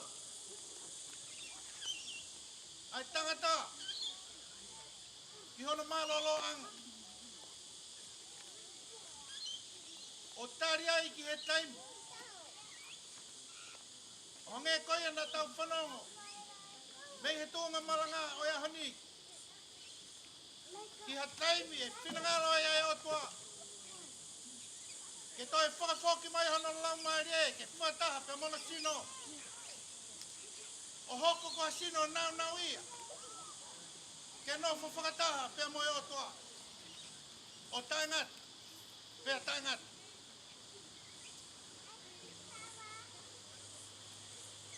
Tumo ke watu e whamalo koe. Ye family. Kainga. Mahen. Tau te fito. Ki he pisope. Ka mo kainga lot. O Sailosi. Fakatava Motuliki. Talu mei he taimi. Nai tari koa wa ya Sailosi. I hono ui maoni o ni. Moho mau tau tua. Ai kere masiva. Moe whai o e whakawhiao. Moe whakalelu ki he whanau. Kai mai e whakamokopuna. I he mawai o hoko.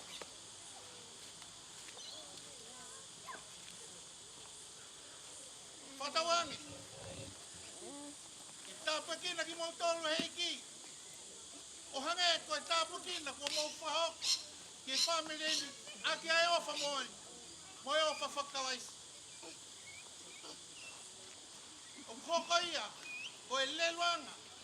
Koe family ni. Ki taimi o e whainga tau. Ko tau tawai he honi. Ka hiri pe en. Tau whai akia.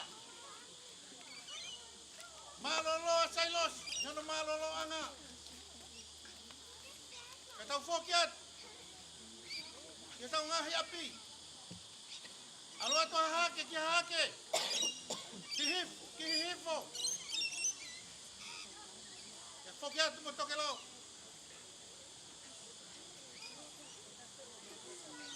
Kaya ai hamerenga. Ke whakakakat. Tuke te au. Whanau mo e whamopuna. Ke whai ono whakakato.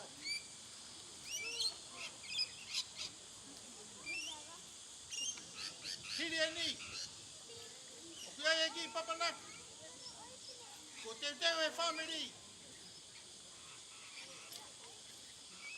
Mo whau atu ai. O tō atu. O mo whama malo. Ke mo whanonga. Ke mo ngahi ap taktaha. Tuke whawhawhangai atu. E whanau, kai mai whamopuna. Kai ne wha. Kai mai kai ngawha. Oku honga i loto te tau. Sia mau tau anga. Ki e whiawhini. Te mōne re a misai ni ti. ke whautaanga.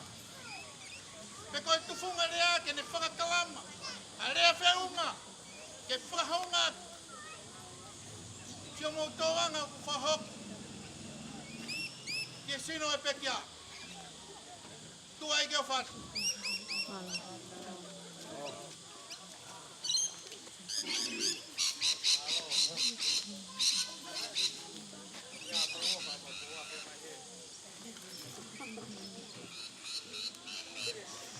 Tau mau.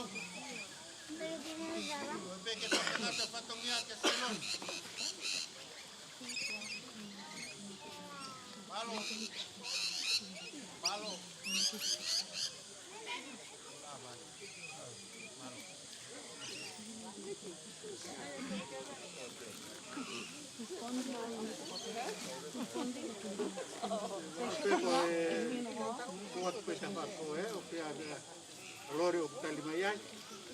Ikai fai tuli ki pe koe ni. Koe veni e na tau mai koe.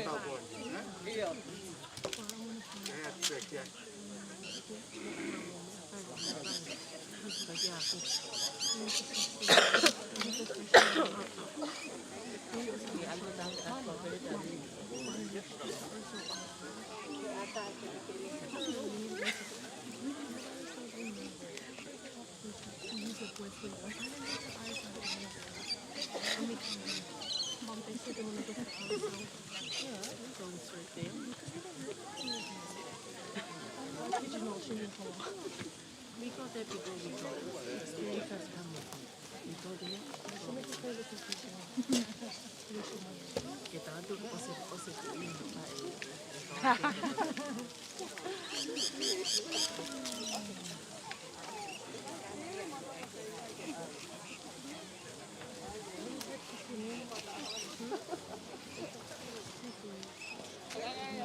Sorry.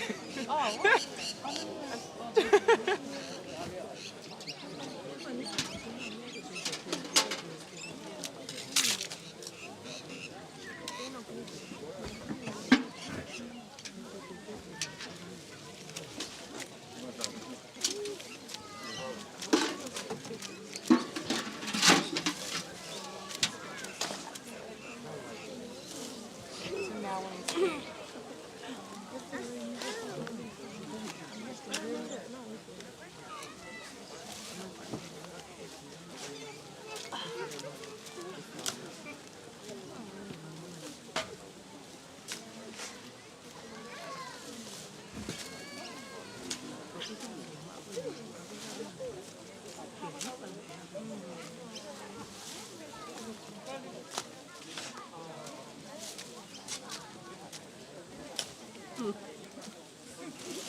Ate savolo katoni, ke savolo ta at katoni. Tipo ne tu no ia. Come on, Tony.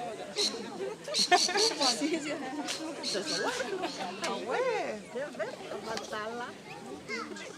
The OH&S Supervisor.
Lord, I would follow thee,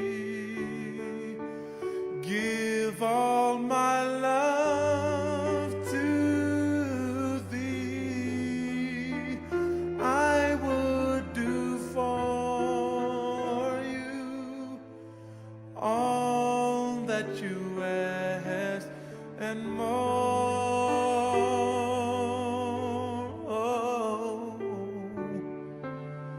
Give me strength and help me to be a strength to those in need, to bear another's burden like you did for me.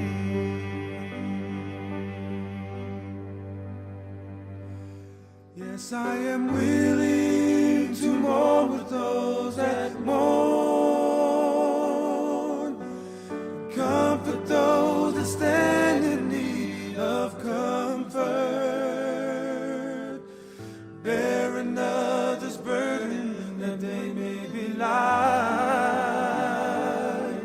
Oh Lord, help me keep you in my life.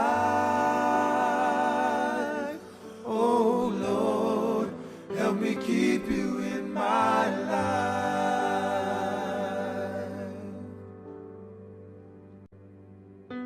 The road will get rough along the way, but help me to trust in you and never go astray, that I may always be a strength to those in need.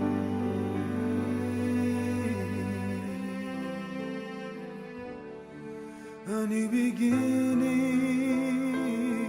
is near. Let them know that you are always here to guide them back to thee, where forever one day we will be.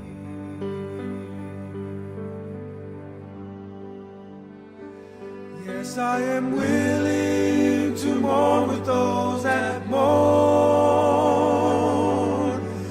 comfort those that stand in need of comfort, bear another's burden that they may be light. Oh Lord, help me keep you in my life.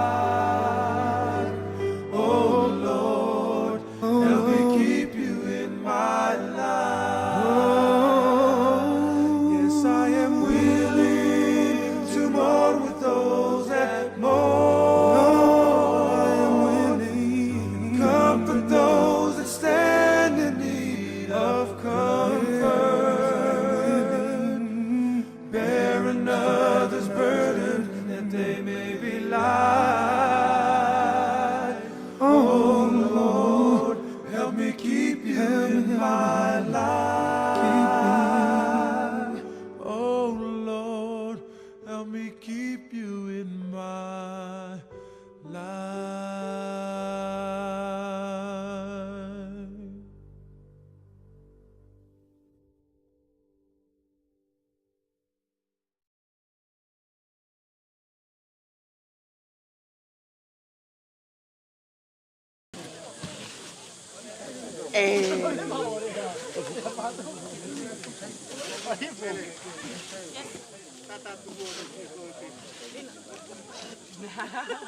Donnie, what's wrong? Why you sit down? You're not done yet. You're fired. The union says when it's too hot, you got to sit down. Too hot? Yeah. So he's resting. The working conditions. WHS over here. Aia ne tō mui maa ne umo ne tō. Ka ke tō hi mua tōni ka ke kō.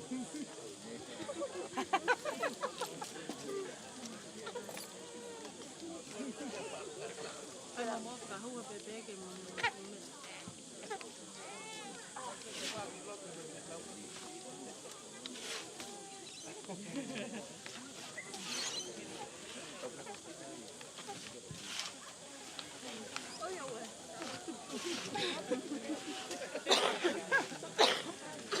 Ave pago com manum te.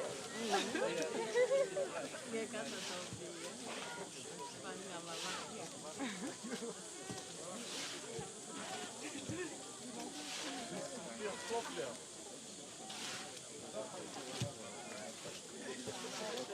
Ana. Talu dah.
Fakatava tamatava ni mikoa. Cái về cái nào đi.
Jordan. Come. Run.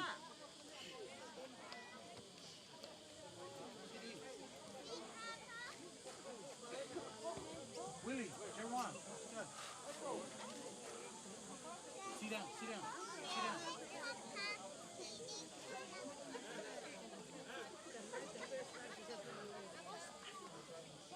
Get really tight. G, come this way more. Yeah. All right. Ready? 1, 2, 3. 1, 2, 3.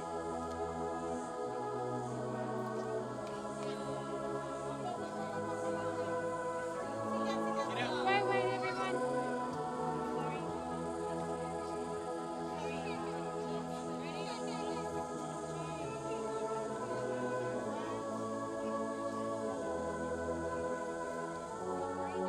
Ready? 1, up.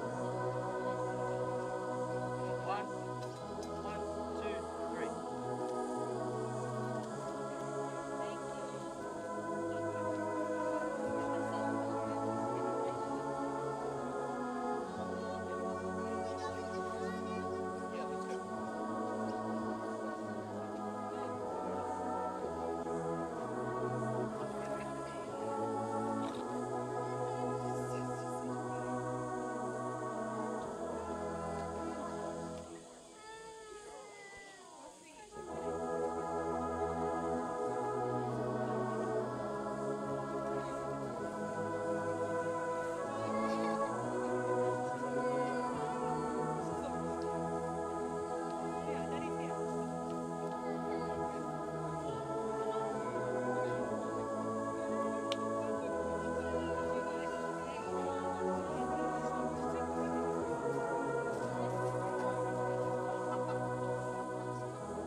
Some days I feel like I don't wanna do anything, 'cause I can't rid myself of all the pressure. And every day the best of me. I just gotta keep going forward. I get scared and I try to find my own way, and I find myself running back to you. Running, and even though I can't see you, I feel you near, and I can hear you whisper softly in my ear. Have no fear, for I am with you. I have called you by name, and you are mine. Have no fear, I have redeemed you. I will uphold you with my righteous hand. Have no fear.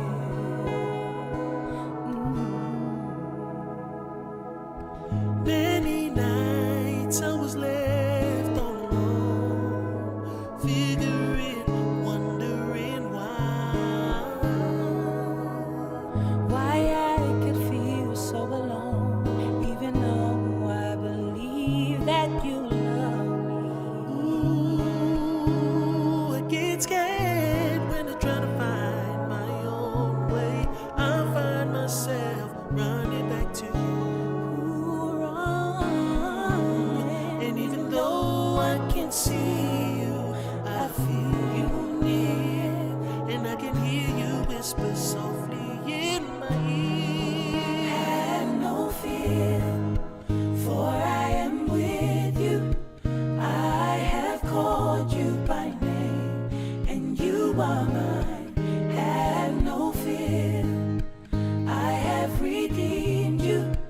I will uphold you with my righteous hand. Oh, have no fear.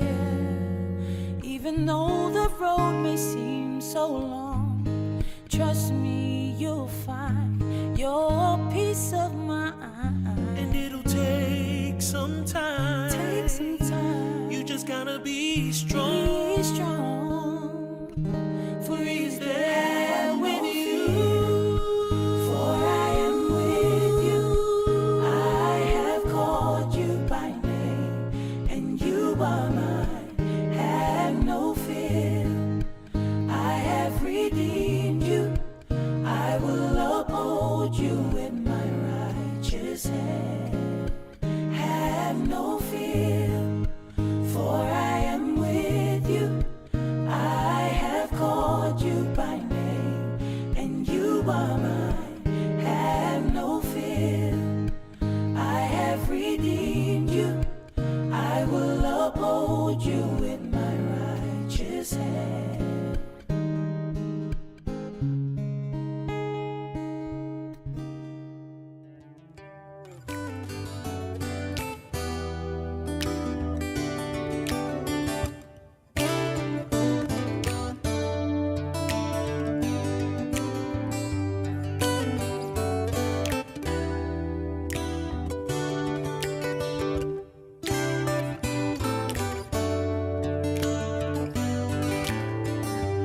Would you know my name if I saw you in heaven? Would it be the same if I saw you in heaven? I must be strong and carry on, 'cause I know I won't be long here in heaven.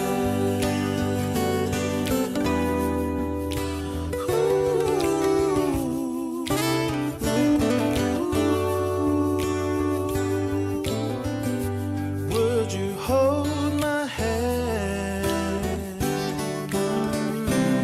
if I saw you in heaven? Would you help me stand if I saw you in heaven? I'll find my way.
I'm sure,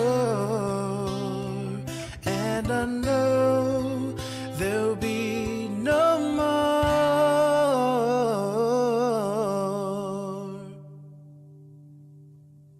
tears in heaven.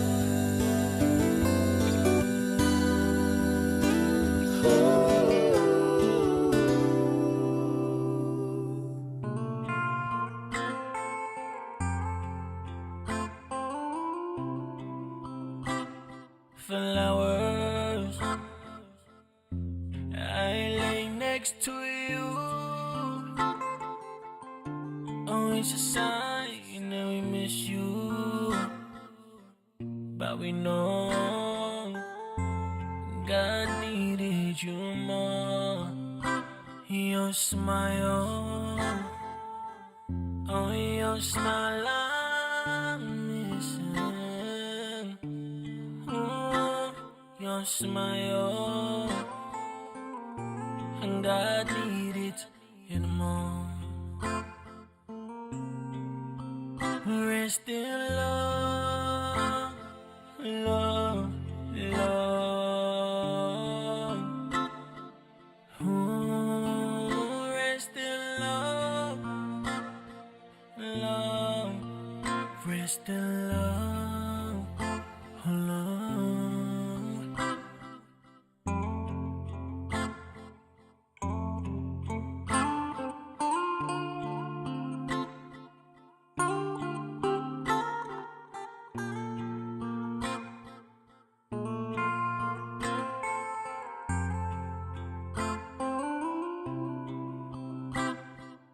I sit right here thinking over the memories we shared. I share it till wondering why you ain't here. My heart cries for you, but God cries for you more.